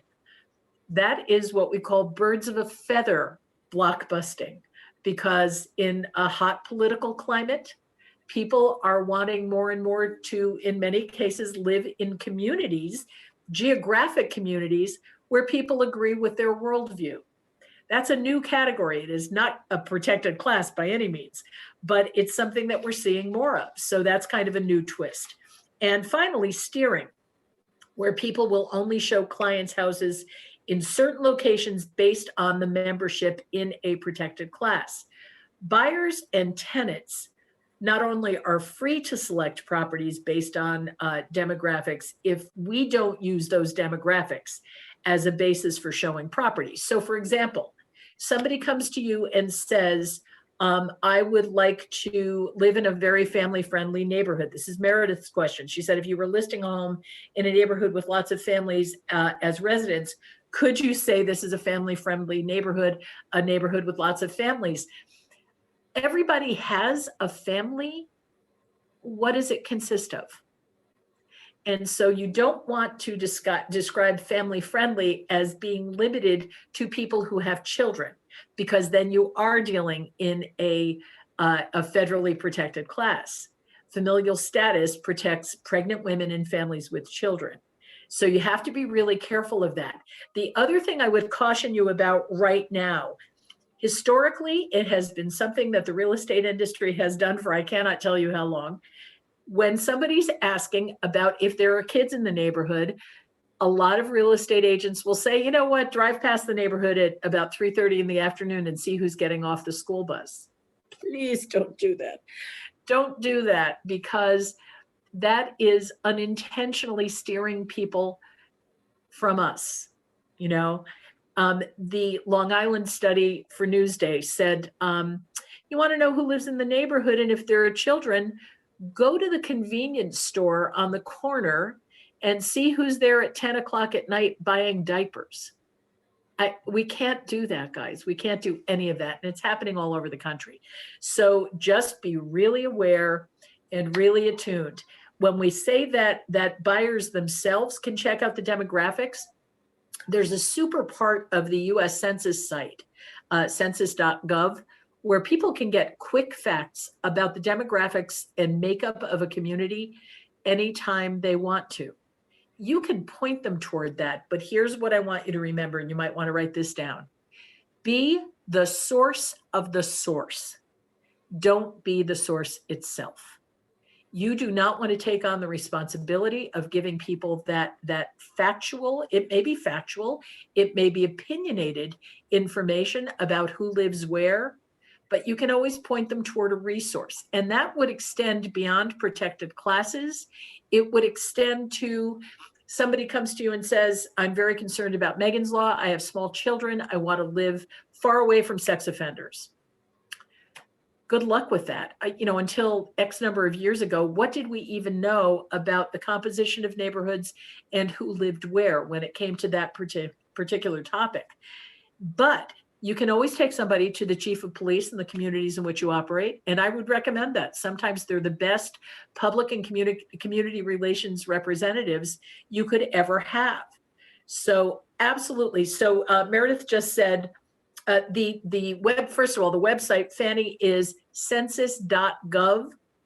And Meredith said, these are such great tips. What should we say if somebody asks if there are kids in the neighborhood? Basically, you can just say, you know what, that's something that you are free to discover. If you really want to know, you know, knock on people's doors and just ask them, just tell them that you're thinking about living here and considering buying the house down at Main Street, and ask how they feel and if there are other children in the neighborhood. I had a very funny situation that happened here in Ohio. I have very close friends who are both prominent in terms of publicity. One of them is a writer and the other is a prominent politician. And they were looking at houses in a certain neighborhood and wanted to know if there were people in that neighborhood who would welcome them, because the reason they were moving was that they had been in a neighborhood where there was antagonism to their political beliefs. Again, back to that topic. And so I said to them, I have absolutely no idea where you're going to be comfortable. I can't tell that, and neither can you without talking to some people who actually live here. So just go around, it's spring, knock on people's doors, find out. So Clint just said, I would imagine it would be okay to tell them about the Pennsylvania Megan's Law website that shows nearby offenders' homes and workplaces. Exactly. The sheriff's sites and the Megan's Law sites in each of your states. Best source of the source recommendation that you can make. And you can sit there and put their hand on the mouse in your resource room if they need help with that, but you don't go in and tell them who's who. Let them do that themselves. So again, source of the source, get them all the information they need. You never have to be afraid of jumping back from that. So you already know the federal protected classes: color, religion, national origin, race, sex, disability, and familial status. What's missing from federally protected classes that you thought were federally protected? Put it in the chat. Orientation, sexual orientation, age. Absolutely, they are not federally protected by a long shot. Age, sexual orientation. These are the big ones. Yes, you are all saying age and sexual orientation. They may be protected in your state. So let's go to that page. And actually, there we are. Thanks, Wendy. The protected classes in Virginia. Elderliness, which they have defined as being 55 plus, which makes me cranky. Sexual orientation, gender identity, veteran status, and source of funds. And it's very interesting. Virginia is an outstanding state for those of you who are in the Southeast region. You need to know that February 2020, Virginia's House and Senate passed sweeping legislation, and they were the first Southern state to add LGBT persons to protections for employment, housing, and public accommodation. And it would also be the first time that Virginia's civil rights protections to the public, and that includes restaurants, stores, any public accommodation, not just for the LGBT community, but also for racial minorities, women, and religious groups. So yay, Virginia. Let's go to the next state. Michigan adds age and marital status. I have an anecdote for you about marital status. We'll go on from there. Next state, North Carolina added the siting of affordable housing. That is also known as what we call NIMBY, the acronym for Not in My Backyard. It's all well and good to have affordable housing, but I don't want it here. And so yay, North Carolina, for adding that. Then we have our next state, Pennsylvania, which has added ancestry, age, meaning 40 plus, pregnancy, and use of a support animal, or because the user is a handler or trainer of such support animals. That's how granular these issues have become. In New York, we have religion, age, sexual orientation, military status, and marital status added to the federal requirements to reinforce religion and to add those other categories. Age in many of the states is protected for lending, but it is not protected in most states, actually, for not just most of our states, but not protected for sexual orientation. And I'm sorry, not protected for housing, nor is sexual orientation in most states. And finally, Ohio, I think, is our last state, and we have ancestry and military status as well. So Erica had a question. How do you recommend respectfully responding if someone asks you about whether a neighborhood is family friendly, diverse, has certain political views, etc., and the neighborhood they're asking about is the one that you live in?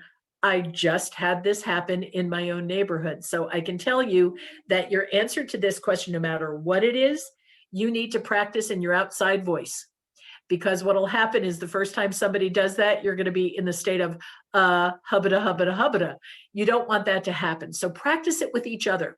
Practice it with your trainers in your respective regions, your educators, because we do this every day. And what you want to be able to say is, you know what, it's a great question, but it's not something that I'm the one who should be answering that. Let me help you get some information about it. I had a client ask me one time, the client was an Asian Indian client and wanted to live where the Indian community lived. And I said, great, where is that? You know, so no problem. People are allowed and encouraged to live wherever they want to live. What you need to be prepared with is a proactive attitude, and the words will follow. So keep reminding them that they are able to live anywhere they want to. Michael asked, hasn't Biden recently signed an executive order in regard to sexual orientation in fair housing, or was that in regard to employment, or am I making that all up in my head? Michael, you're absolutely right. He has put something forth. It has not become federal law just yet.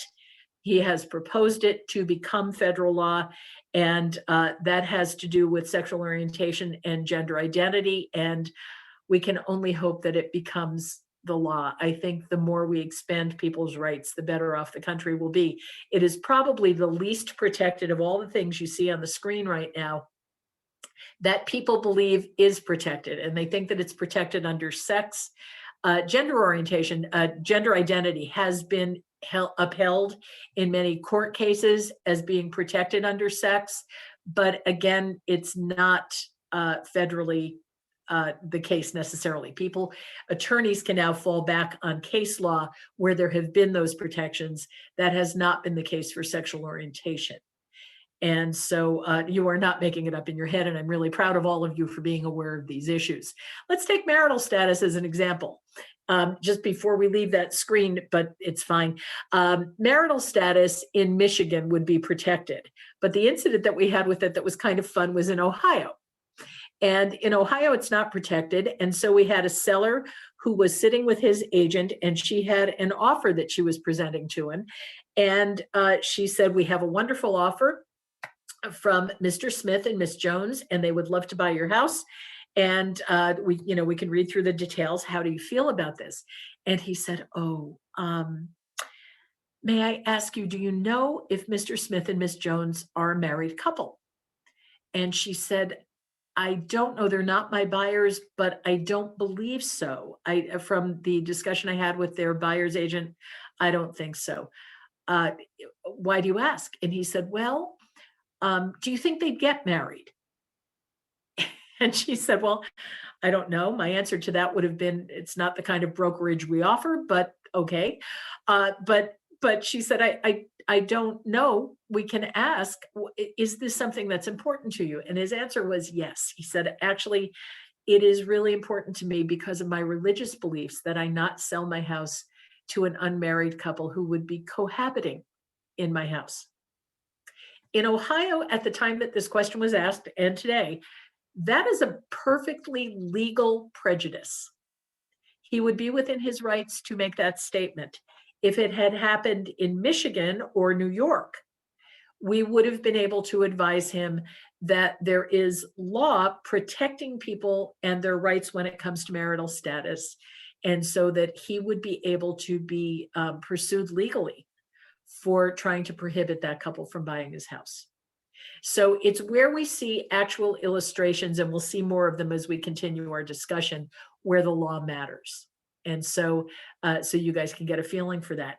Now, let's see. Meredith just said, consumers often don't know about our code of ethics with the Fair Housing Act. You're absolutely right. And she thinks that simply reminding them of that and pointing them to the correct resource where they can find the information is absolutely best. Honestly, we don't even have enough realtors who read our code of ethics and its updates as regularly as they need to. So please do that. If you become a complete code of ethics geek, we will all, in training and managing, be really okay with that. If you reread the code of ethics every year in January to see what's been dovetailed in, in the previous meetings that they have in November, that would be absolutely fantastic, because we're actually going to cover some things that I bet most people in real estate just haven't caught up to. Abby said, if someone does ask about the neighborhood you live in, I'm assuming the best practice would be not to tell them that's where I live, because it would be your automatic response. It's kind of hard, because sometimes, like last night, I was dealing with very close friends looking at a house in my neighborhood. And one of our agents here in my office is working with them to find them the right house. Luckily, they already know about my neighborhood. But if they had come in, they know I live there. It's, that does happen. And so the bottom line is to say very cheerfully, you know what? Absolutely. I know who lives here and I love them dearly. And what I can tell you about them is that they're fantastic neighbors. But I can't tell you anything about the demographic makeup of the neighborhood. That would be available to you on census.gov. And so if you can go in there, you can take a look by zip code. We live in the city. And so, you could break it down by zip code and take a look and see what the demographics are. But the most important thing that I can tell you about this neighborhood is that there is no place right now that I would rather live. And so you can always get away from the conversation. You can move them to thinking differently about their question. And again, it's 6 o'clock on a weekday evening. Most people are just getting home from work. Go talk to them. They can always do that. A client told Laura the other day that he refuses to sell to anyone that is Amish. And Laura, I don't know what community what state you're in, but religion is a federally protected class, and being Amish is a religion. And so you would be well within your advisory capacity to let him know that that would be an example of religious discrimination. And so don't hesitate to do that, and do it kindly. We want to be gentle with people. And you are right, Michael, that is illegal. And he held off on listing. There is not going to be a legitimate real estate provider in the country that will agree with him on that.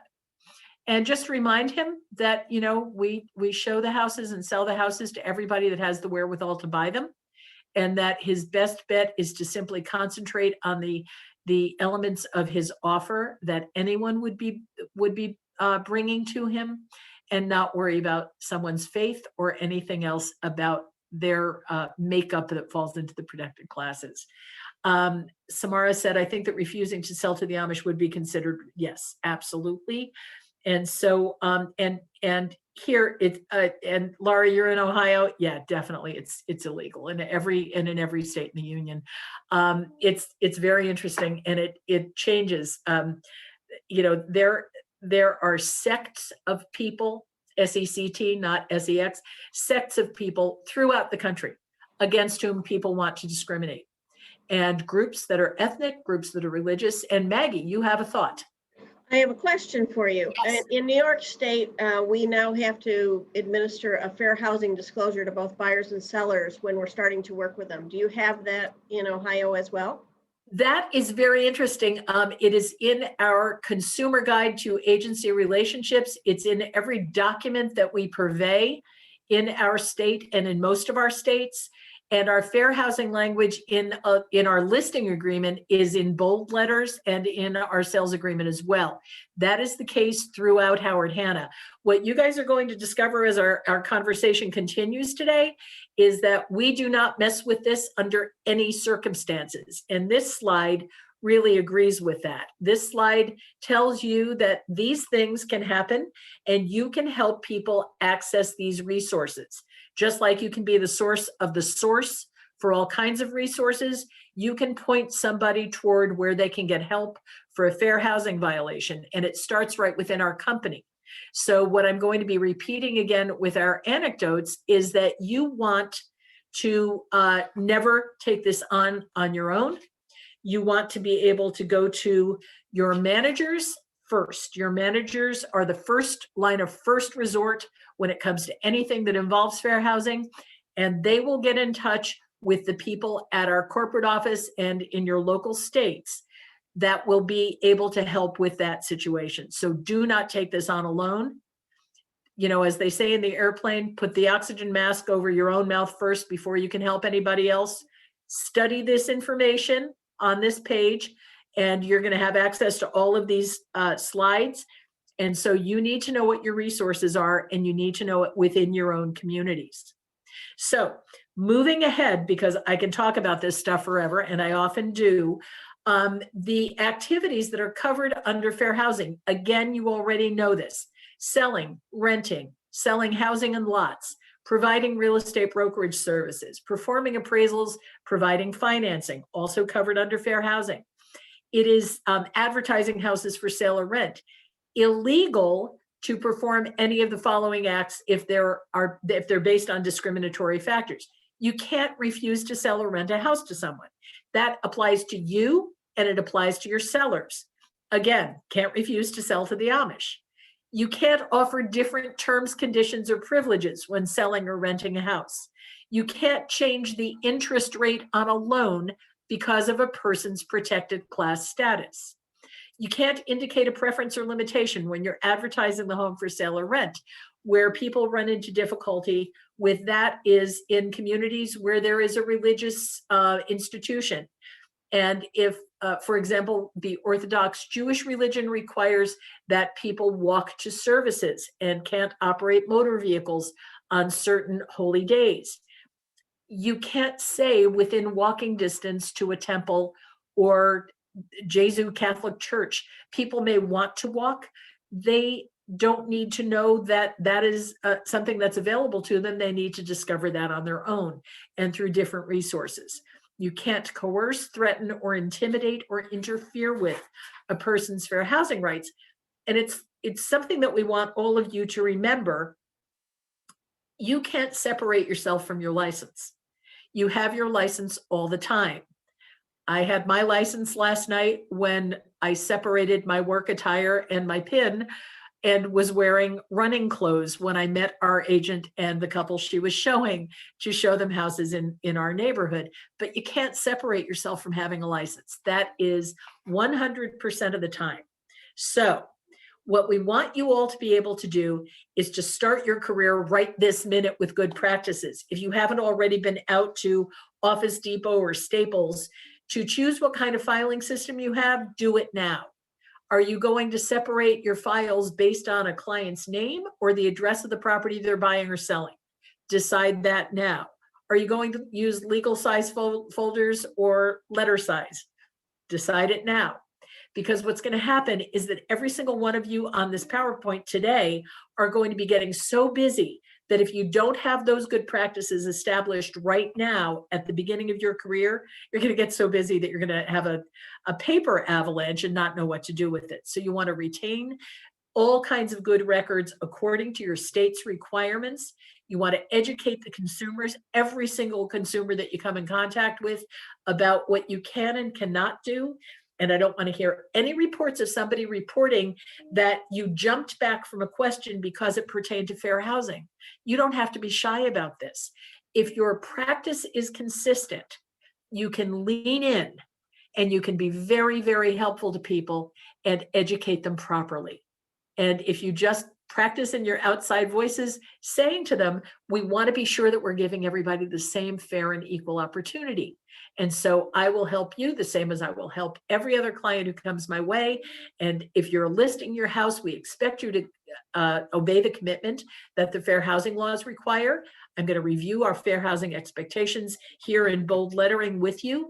And then you're going to get their written commitment to obey that law. And so you're going to do it everywhere you go. And yes, sometimes you're going to have to sense what their reservations are and read between the lines and surface their questions, but you are not going to actively help them discriminate. So with advertising, again, we can reduce this very, very simply. What you want to do is describe the property, not the buyer, the seller, the owner, or the neighbors. So why would it be problematic to you to say, for example, that you're selling a bachelor pad, or that you're selling someplace where, as we said, they can walk to synagogue, that it's great for singles or empty nesters? I used to like that one because I would expand it to say it's great for singles, empty nesters, or small families. I thought that was all embracing. Don't do it. Don't do it, because you're still excluding someone. And what you want the bottom line to be for anything that you're advertising or marketing about a property, you want to be able to say that they are inclusive, that we are inclusive in the language that we're using. So you want to think inclusively, speak inclusively, and write inclusively at the highest possible level. And so on this slide, we have some examples, and you guys can review it when you're taking a look at the PowerPoint later, but it includes some redacted areas where people have said, you know, that it's in a certain school district. Here's the bad news about school district. Why don't we want to market school districts? Because it's code, because it has been used as code throughout America historically for a desirable, quote unquote, school district that sits right next to a less desirable school districts. And so agents over time have participated unwittingly by advertising school districts and not knowing that it was coded language. You have to be really careful about that. Things like in the heart of Little Italy, that's discriminatory because those neighborhoods in every community in which we operate, those neighborhoods were originally settled by certain ethnic groups or racial groups or religious groups. We don't want to perpetuate that intentional segregation. We want to expand people's choices. So use non-discriminatory language in your head and your heart and get it out there. And one-bedroom cottage in a convenient neighborhood, nearby walking path. Walking, we always get the question, is that something that is discriminatory based on ability? That one was thrown out of court, but I bet you that your administrative people in your offices will still stop you from advertising using that. It's fine, just don't do it. But nearby path through a great park, close to shopping, schools, and transportation. We had a question from Christina where she said, why doesn't the MLS report listing descriptions like that? The fact is the MLS is basically intended to be a technology platform. It is not really their job to police that particular thing, but it is our job as a brokerage to watch for that. Great question. So you're going to create the paper trail, and that documentation in your well-kept files, your well-organized library of clients, is going to give you a defense against claims. I have sat through 2 fair housing trials. I don't recommend that you ever be the subject of one, but if you get a chance to sit in the gallery, it's a really informative experience. And what you want to understand is that creating a paper trail is what can save you, because it describes what they call your pattern of practice. What is your pattern of practice? Do you do this with every single client with whom you come in contact? They were our agents in both cases, and they were both exonerated because of their paper trail. So definitely save yourself time, be a problem solver. This is from the most recent Code of Ethics changes, and it reiterates the idea that you can never, ever be separated from your license, because now we as realtors, as members of our membership organization, are prohibited from using harassing speech, hate speech, epithets, or slurs that are based on any of the protected classes federally or those that are in your respective states or not. The National Association of Realtors as a trade organization moved very quickly ahead of law in most states with sexual orientation and gender identity. And so people who have become realtors often don't even know that, but you guys will. And so now our favorite part here with what would you do? I'm going to tell you 3 real life Howard Hanna stories. These have all happened in Ohio, so keep that in mind. And keep it in mind just in the back of your head, because some of your states, it would have been a different outcome. So our first scenario is one where here in Ohio, in an area known as the Mahoning Valley, out toward Youngstown, Ohio, where we had any number of the agents practicing at the time that this happened. We had a situation, it's Laura's area. Okay, so Laura, you will know that this is still, it's the same kind of scenario as it was when this event occurred in terms of protections. And so we had an excellent experienced agent who went on an appointment. We are big fans in the company of showing in, presenting in person.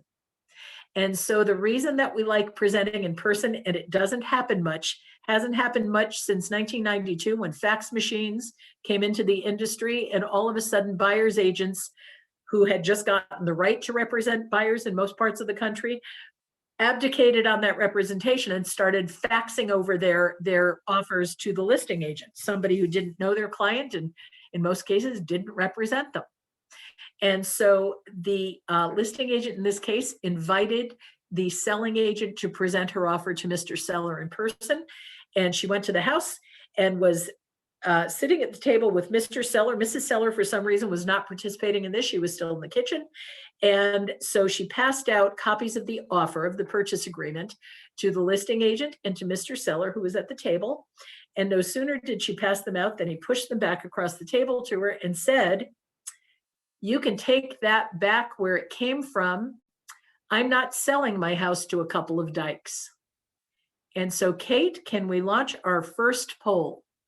What would you do? Please answer the questions. Would you excuse yourself and call your buyers? Would you say that you're sorry he feels that way, pack up and leave? Would you tell him it's illegal discrimination and that he could be sued? Or would you do something else? Answer the poll.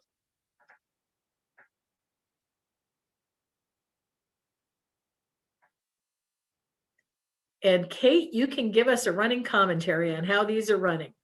Well, we're not even, we just got to halfway through everyone's votes. I want to wait at least till about like 80 because that's when it got. Great, critical mass. Okay, good. Yes. And I like not telling them because I feel like it affects their answers and I want to see. Fair what they're enough. gonna say. Fair enough. We should have the Jeopardy clock. Do, do, Yeah. do, do, Well, do, we're at of do, 80. do. Wow, we're 88, 89. So 4 people, 4% said excuse yourself and call your buyers. 18 people, 20% said sorry you feel that way, I'm out of here.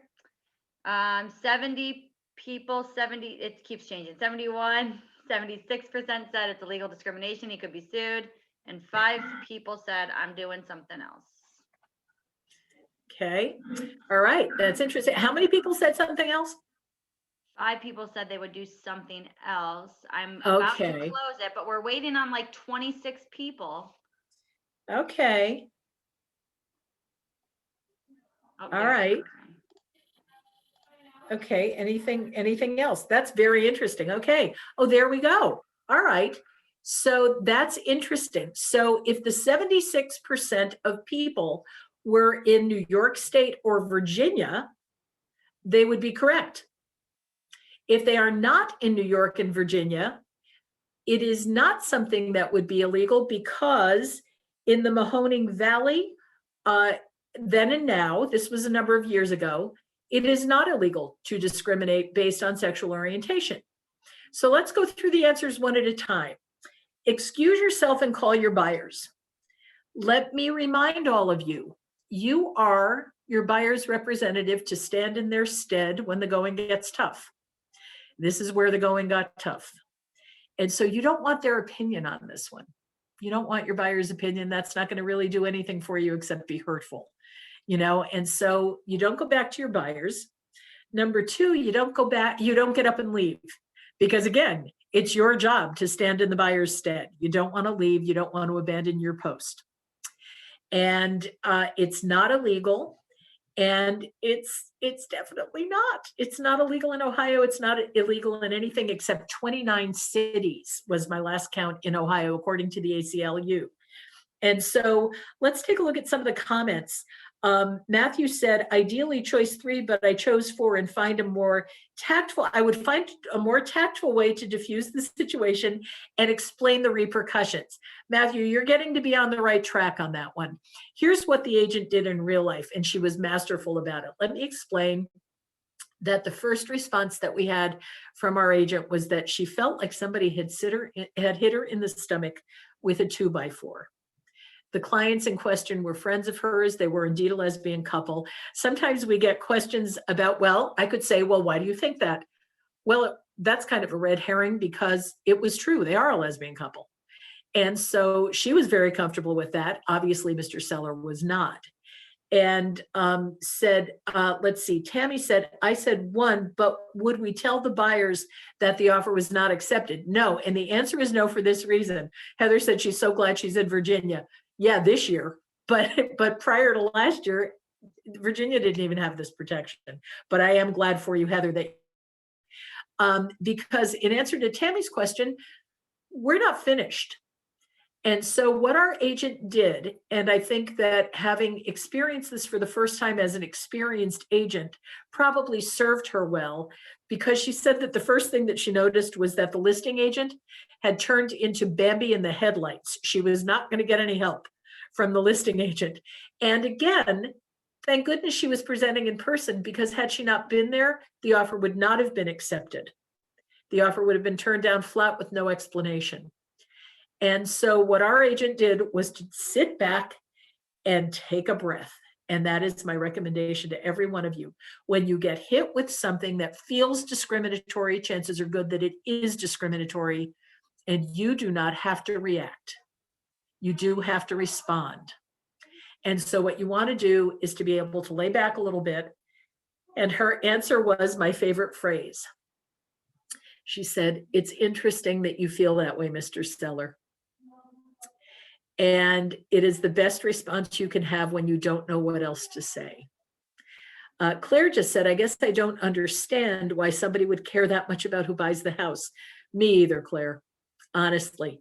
The lesbians are not coming with the house in this case. They're coming to the house. And let's not worry about what your neighbors are going to think. You're not staying there, you know? Regardless of who buys it, the homeowner isn't going to live there anymore. Do these issues come up regularly? Yeah, they do. They do. Unfortunately, they do. You're not going to live there anymore. I'll tell you about a personal story, and then I'll finish how this one ended up. I have a friend of 40 years standing. I did have a friend of 40 years standing. I went to dinner with her one day about 3 years ago, and we were sitting having a cocktail, and I said to her, "You know what, Pat, I haven't talked to you since we recommended one of our fine agents to sell your house. What? I know it closed, but were you happy?" And she said, "Oh yeah, it was fine." She was fine. And I said, "Oh, kind of the dreaded F word, she was fine?" And she said, "Well, yeah, let's just say she brought the right people to the house." Well, the little hairs on the back of my neck started standing on end like I was in the movie Get Out. And I said, what do you mean she brought the white people?" And she said, "Well, they were white." My first question wanted to be, have you met me? You know, she knows that I am very passionate about this subject. She has known me for a very long time. And I said, whoa, I said, "I hope you understand that I'm having a really hard time with your saying that." And she leaned across the table and patted my hand and said, "I know. It is not over. This is a game of whack-a-mole, guys, and you're going to play it every day." And I wish I could tell you something different, because Michael's right. People can just be nasty. They don't think of it that way. But here's what our agent did in scenario number 1. She actually said, "It's interesting that you feel that way, Mr. Seller." She said, "May I ask you, do you know what my job is here tonight?" And now he's a little off balance, and that's good. And so he said, "Well, I think so. What's your job?" And she said, "Well, actually, my job as a licensee in the state of Ohio is to see to it that you are presented with every written offer that comes to my attention for the sale of your home. So I guess my real question to you tonight is, are you going to let me do my job?" And he was like, "Fine." She made it about herself and deflected it away from being about the clients. And he said, "Do your job." And so she went into actually presenting the rest of the offer, getting past the names of the people on the purchase agreement. And he said, she got down to the fact that it was a full price offer with almost no contingencies except financing. And let's just say that by the time she got to the end of the offer presentation, Mr. Seller was going outside to hang the rainbow flag to welcome the home's new buyers. We sold a house that night that would not have been sold except for our agent. And you guys can have that red cape moment too.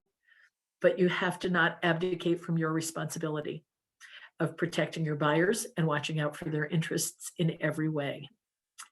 And Clint just said, I think they're probably still attached even after selling it. Doesn't make it right, though. Absolutely. There's no question. We don't sell, in most cases, our residential agents don't sell commercial properties.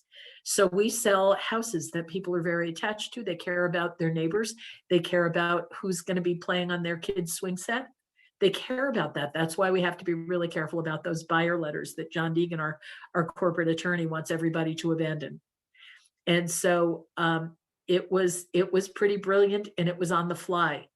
And it's why I want you to practice this stuff in your outside voices, because if you don't talk about it with each other, if you don't talk about it with your spouses or significant others, you are not going to be ready when those questions come. And I want you to be. So, anecdote number 2.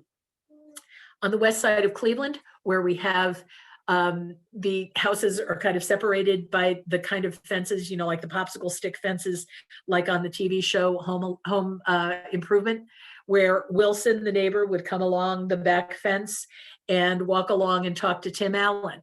We have those fences in this neighborhood. This anecdote took place in the month of February when there was snow-covered ground. Everything was snowy, and you could see him coming across the back fence. So the blonde Caucasian agent who was showing his neighbor's house at the yard that was connected was coming out the back door and putting the key in the lockbox. Her clients, who were Muslim of the Islamic faith, the wife was wearing the traditional garb of the Islamic faith, the hijab. And so she was going to the car with her husband as Mr. Neighbor came across the back fence and said to the agent across the back fence, yelled across the yard, "That's right, you better get them out of here. And if you know what's good for them, you better never bring back anybody who looks like them." Back to our poll. What would you do? He yells something negative over the fence toward you and your buyers. What is the first thing you do? Would you respond to his comment politely but firmly that your clients are able to live anywhere they choose? Would you say nothing but get in the car? Or would you do something else? What would you do? We're at 40 people. Seems to have a lot of one answer here.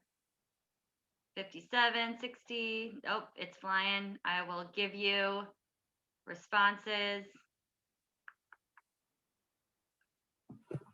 We're at 86. You know, I did want to say one thing to Jackie's last point. I don't know, Jackie, you saw the comment, but someone had said, like, is this still happening?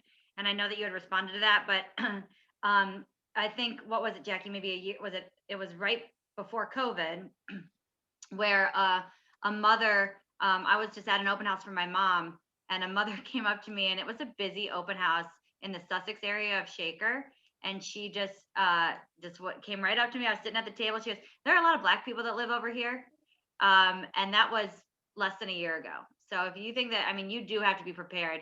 Jackie's point earlier about you're not going to be a deer in headlights because you're going to be prepared. I was a deer in headlights. I was like totally I had no idea. You all will be. Honestly, Kate, you're not alone in that. And we laughed and cried about it after that happened at Kate's open house, because the first time it happens to you, you are so knocked off guard. It's not fun. It's not fun. And okay, so we have our poll results, and we have some comments in the thread that I will keep up with. And Kate, tell us, okay, 63% of you said respond to his comment politely but firmly that your clients are able to live anywhere else. 63%. Wow. 21% said say nothing and get in the car. Something else. For the 63% of you who said you're going to respond to him, here I am to tell you, no, you are not. That is a crazy thing to say over a fence. And if somebody's crazy enough to say something like that, they are crazy enough to act on it. You are not going to respond to him.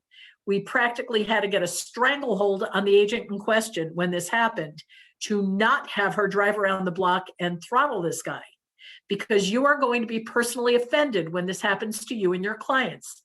Nobody blames you. It is offensive, but you must not respond to him because this is a potentially dangerous person.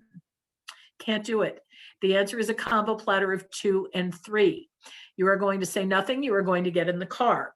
And yay, Lindsay, you win the gold star. Get out and call your manager. There is one other thing that you're going to do first. You are going to get in the car and turn around and tell your clients how sorry you are that they had to experience that. The saddest part of this anecdote is that the agent to whom it happened said that the look on their faces told her very clearly that this was not the first time they'd experienced it. And so they didn't look like deer in the headlights. She was the one who was shocked. And so she dialed her manager on her car phone so that everybody could hear, and she told him what had happened. And this is a great story because her manager is now retired, but he too apologized to her clients. He knew he was on speakerphone, and he said, I need you just to drive around the block and do me one favor. Give me the street address of the house. This was when everybody had a house phone. And give me the street address, and we had a crisscross directory, and tell me where he came from. And so she did that. And within very few minutes of that call, she and the buyers were on their way to buy, see the next house, which they actually bought. And so there are happy endings to all of these stories. And that is the good news, because our agents did something heroic and they won. And the buyers bought one of the other houses that they saw on their tour that afternoon. But in the meantime, your managers will kick into action and they will make the necessary calls. In this case, Mr. Neighbor got a call from our manager, and he introduced himself, said that it was his agent and our buyers that he had spoken with over the back fence. He had no editorial comment for the conversation that they had had. And he said, may I just ask you a question? Do you have legal representation? And then he smiled. He was only on the phone. He wasn't on a Zoom call, but the buyer could hear his warmth, or the neighbor could hear his warmth. And the neighbor said, no, why do you ask? And he said, well, because what you said was against the law in the United States of America. That could be considered a threat or interference in someone's fair housing rights. And so I just have to tell you that you might want to contact an attorney, because I've had to contact the local police and the FBI based on your comment. And I just thought you might want to have an attorney present when they come to your home, which they're going to be doing. The FBI was already in his shrubbery. You don't want to be that guy. And so basically, and you haven't lived until the guys in the blue FBI jackets with the yellow lettering that says FBI are nosing about your property. So yes, it is sad. And yes, you are not powerless. You're not powerless in any of these situations. And if you practice what we preach, you will feel competent in answering these situations, and get your manager involved. We can do the behind the scenes work that you can't do. Your job is to get a house sold. So you just take care of business with getting your manager on the phone. And then if your manager can't be reached, you call your regional manager. If your regional manager can't be reached and you're leaving, can't answer that. You're leaving messages all over town. Call your educators and they will help you get help. Call me, call anybody on Howard Hanna management staff, and we will help you get the assistance that you need. Okay, our final anecdote, and nobody in training can believe that I'm wrapping up in a timely fashion. Our final anecdote today involves a family here in Cleveland who called one of our offices, a local office, our Solon office in Ohio, and asked the person who was on floor on a Sunday if she could make an appointment to see houses the following day. She gave her the address of a listing that was our listing, and said that she would like to see that, and introduced herself as a wife and mom living presently in the city of Cleveland, who was ready to move with her 2 teenage sons and her husband, and that they were finally ready to buy a house of their own. They had been renting. And so that they wanted to look, they had picked out this one house, and they would like an agent to be assigned to them, and would she be able to help them? And the agent who answered the phone on floor was very happy to help them, took down all the information, asked them if they had a pre-approval letter. They did. She asked them to bring it with them, please. And she was ready to meet them the next day at her office so that they could do a pre-qualifying conversation about what their needs would be. And so they met her there at 4:30. She had their first appointment here in Cleveland Heights set for them at 5:30, and they were ready to go. So in this case, she took them in their car. This one also happens in February. And so they left their car at her office preparing for their showings. They had about 4 showings lined up for that evening. So it's 5:30, it's getting dark in February. And she and the 2 parents who were African-American, their 2 sons who were African-American, got into her car and were ready for their tour. They got to the first house here in Cleveland Heights. And for those of you who are not familiar with our market area, I will tell you, I'm not going to tell this to buyers and sellers, but I will tell you, Cleveland Heights is extremely well known to be a very open and welcoming community. As you enter any part of Cleveland Heights, you see signs that say all are welcome. It's notoriously diverse, and we value that tremendously here in our community, which is part of the reason that I love managing my office, because we get a lot of like-minded people to our agents' mindsets, and we sell everybody houses. And so when they went to the first house that was on the list, it was the one that the buyer had called about. And they rang the doorbell. And again, we have a blonde Caucasian agent, and we have a family of 4 who are Black. And so from above the front door, the window opens up and an elderly seller sticks out her head and says, "May I help you?" And our agent introduces herself, introduces the buyers, and says that we are here for our 5:30 appointment to see your lovely home. Mrs. Seller sizes up the family and kind of sighs. And she said, "Well, you can come." No, the first thing she says is, "I'm sorry, it's not a convenient time. And you can come in, you'll have to make another appointment." And so on first pass, Mrs. Seller is not going to let them in. And so the first thing that the agent is going to do is to say, she stops her. She stops her with her words and says, "I'm so sorry it's inconvenient. I promise we'll be through in just a few minutes, because your job is to get that family into that house. And so you don't want to just take her refusal at face value."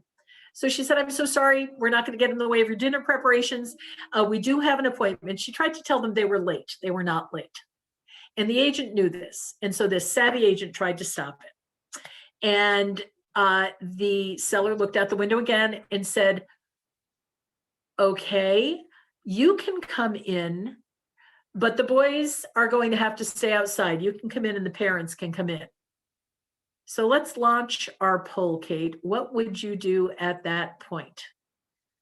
Is the seller turning away the showing because of the buyer's race? Because of the teenage boys who she's now suggesting stay on the stoop? Did she really have to make dinner? Or was it something else? Got 15 people voting, 20, 24, 20, up. You guys are getting good at these polls. I feel like I need to be one of those auctioneers. 50, 56 people, 60. This is how I'm entertaining myself. I think, there we go. Jackie said it. Someone laughed. All right. All right, good.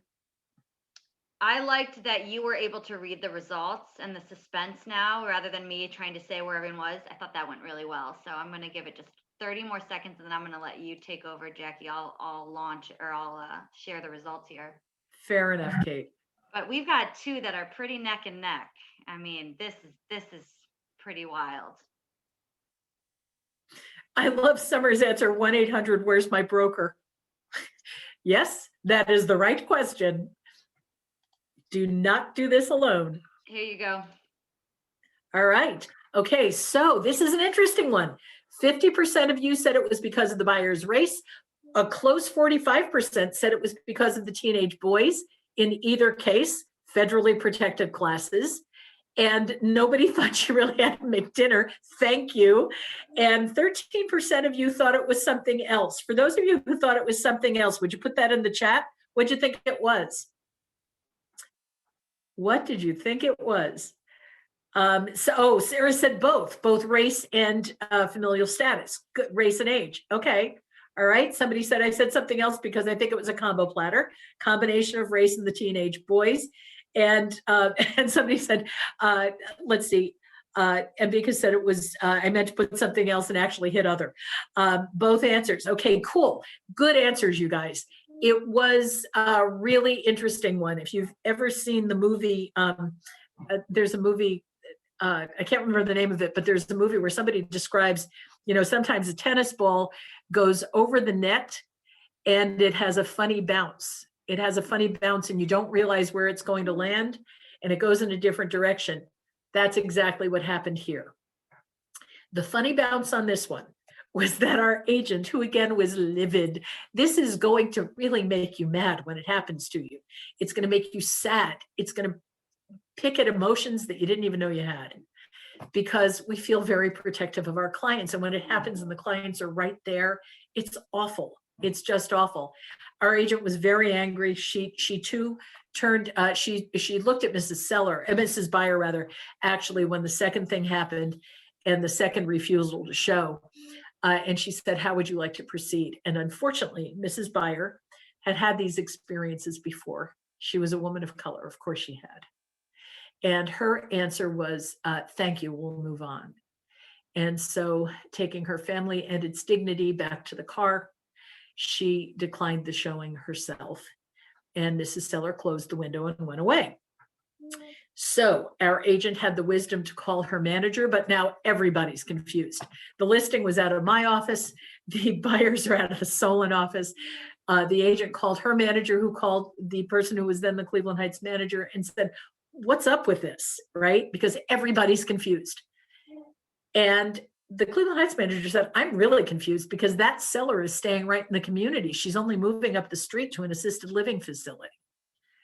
And so we don't know what's going on. So once again, we got on the phone, and this time we invoked the person who was then our regional manager to help us. It was prior to Leah's time, prior to my time in this chair.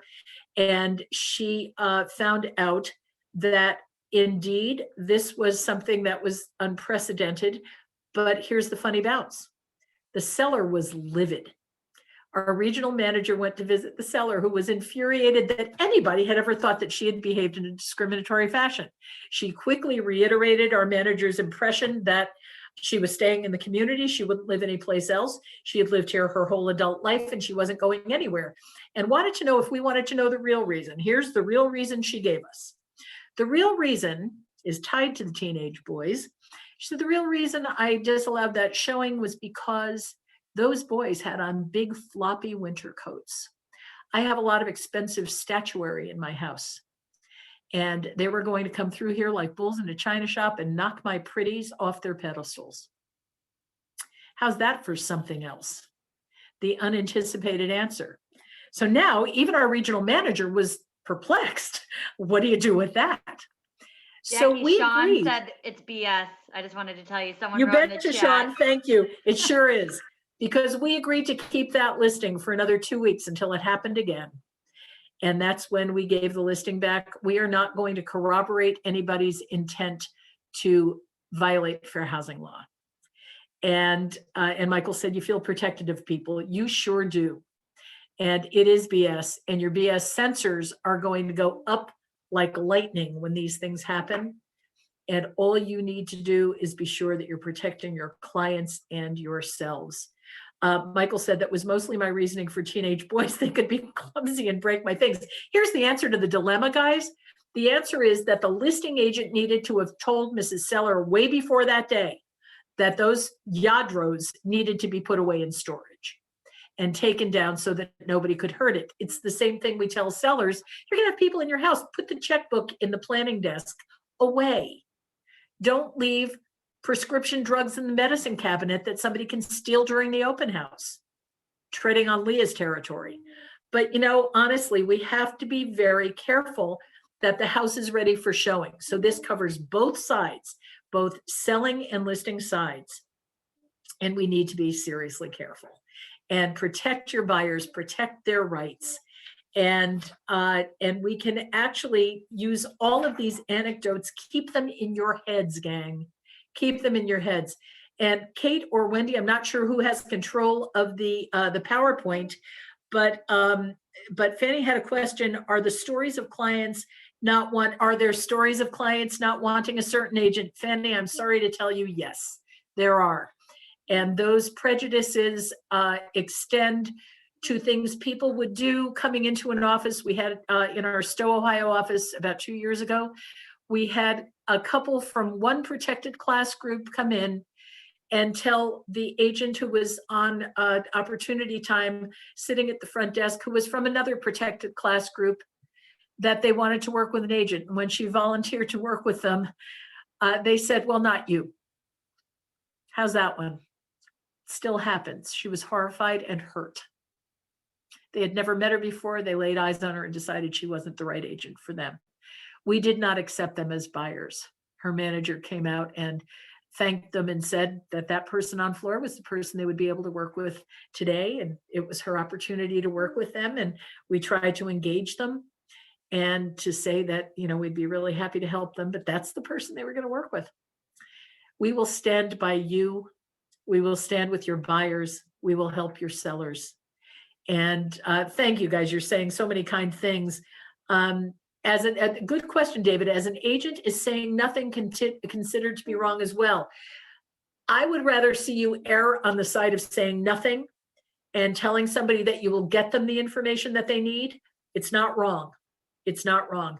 Saying nothing to intervene, like in the case of the guy in the backyard, saying nothing is never going to be considered wrong because he's crazy and you're endangered.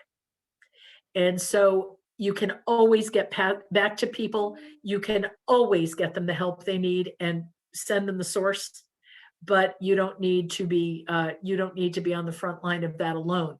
And that's the bottom line here. You never have to be alone in these circumstances. That's why we have managers. That's why we have people who've done this for as long as I have, who know how to deal with it, you know? And so we will stand alongside you. It's why you have the best legal department in real estate, frankly, to back you up, and they will help you share with your clients what the clients need to know to get the help themselves. So thank you all for your kind words. I just want to point out to you this last part of what's on your screens. The Newsday expose is something that you should all look at. When you get the PowerPoint, click on that link and it will take you to the Newsday series on fair housing in 2020. And definitely go into NAR, into realtor.org, and take the fair housing simulation that is called Fairhaven, and take the At Home with Diversity class. It's terrific. I have to add the initials to that, to my signature line. I took it so long ago, I forgot that I had it. And so really, Solange said, this makes me so happy to hear the world is so mean. So even when looking for my broker, my biggest thing outside of everything was, would everything with the office be okay? Wow, would the office be okay with a Black lady working with them? Solange, I'm so sorry that you have to ask that question. And I know that it is still something that people are asking every day. And it makes me really proud of who our company is and what our perspective is on this, and the perspective that we will take with everything you do in your real estate career for as long as you're licensed with us. And I hope that's forever. So thank you guys. This has been so much fun for me. And you'll see all of us in additional fair housing classes as you go on. And any questions that you have, seriously, don't hesitate to contact any of your educators. Talk to your managers, your regional managers, talk to another manager in your region, talk to us. And certainly whatever state you're from, feel free to email me or call me with any questions you have that I can be helpful with. So thank you very much. Ladies, back to you. Thank you, Jackie. Thanks, Meg. We miss you. I miss you too. Jackie used to be part of our education team. She was our fearless leader, or fearful, I don't know. No, never fearful. Bold, but sometimes trembling. So thank you guys. So I will sign off, gang, and leave you. We're going to go sell a house to people who are buying in my neighborhood. So that'll be kind of fun. Talk to you later. So we'll see you all on Monday at 12:30. Wendy, you got anything for them?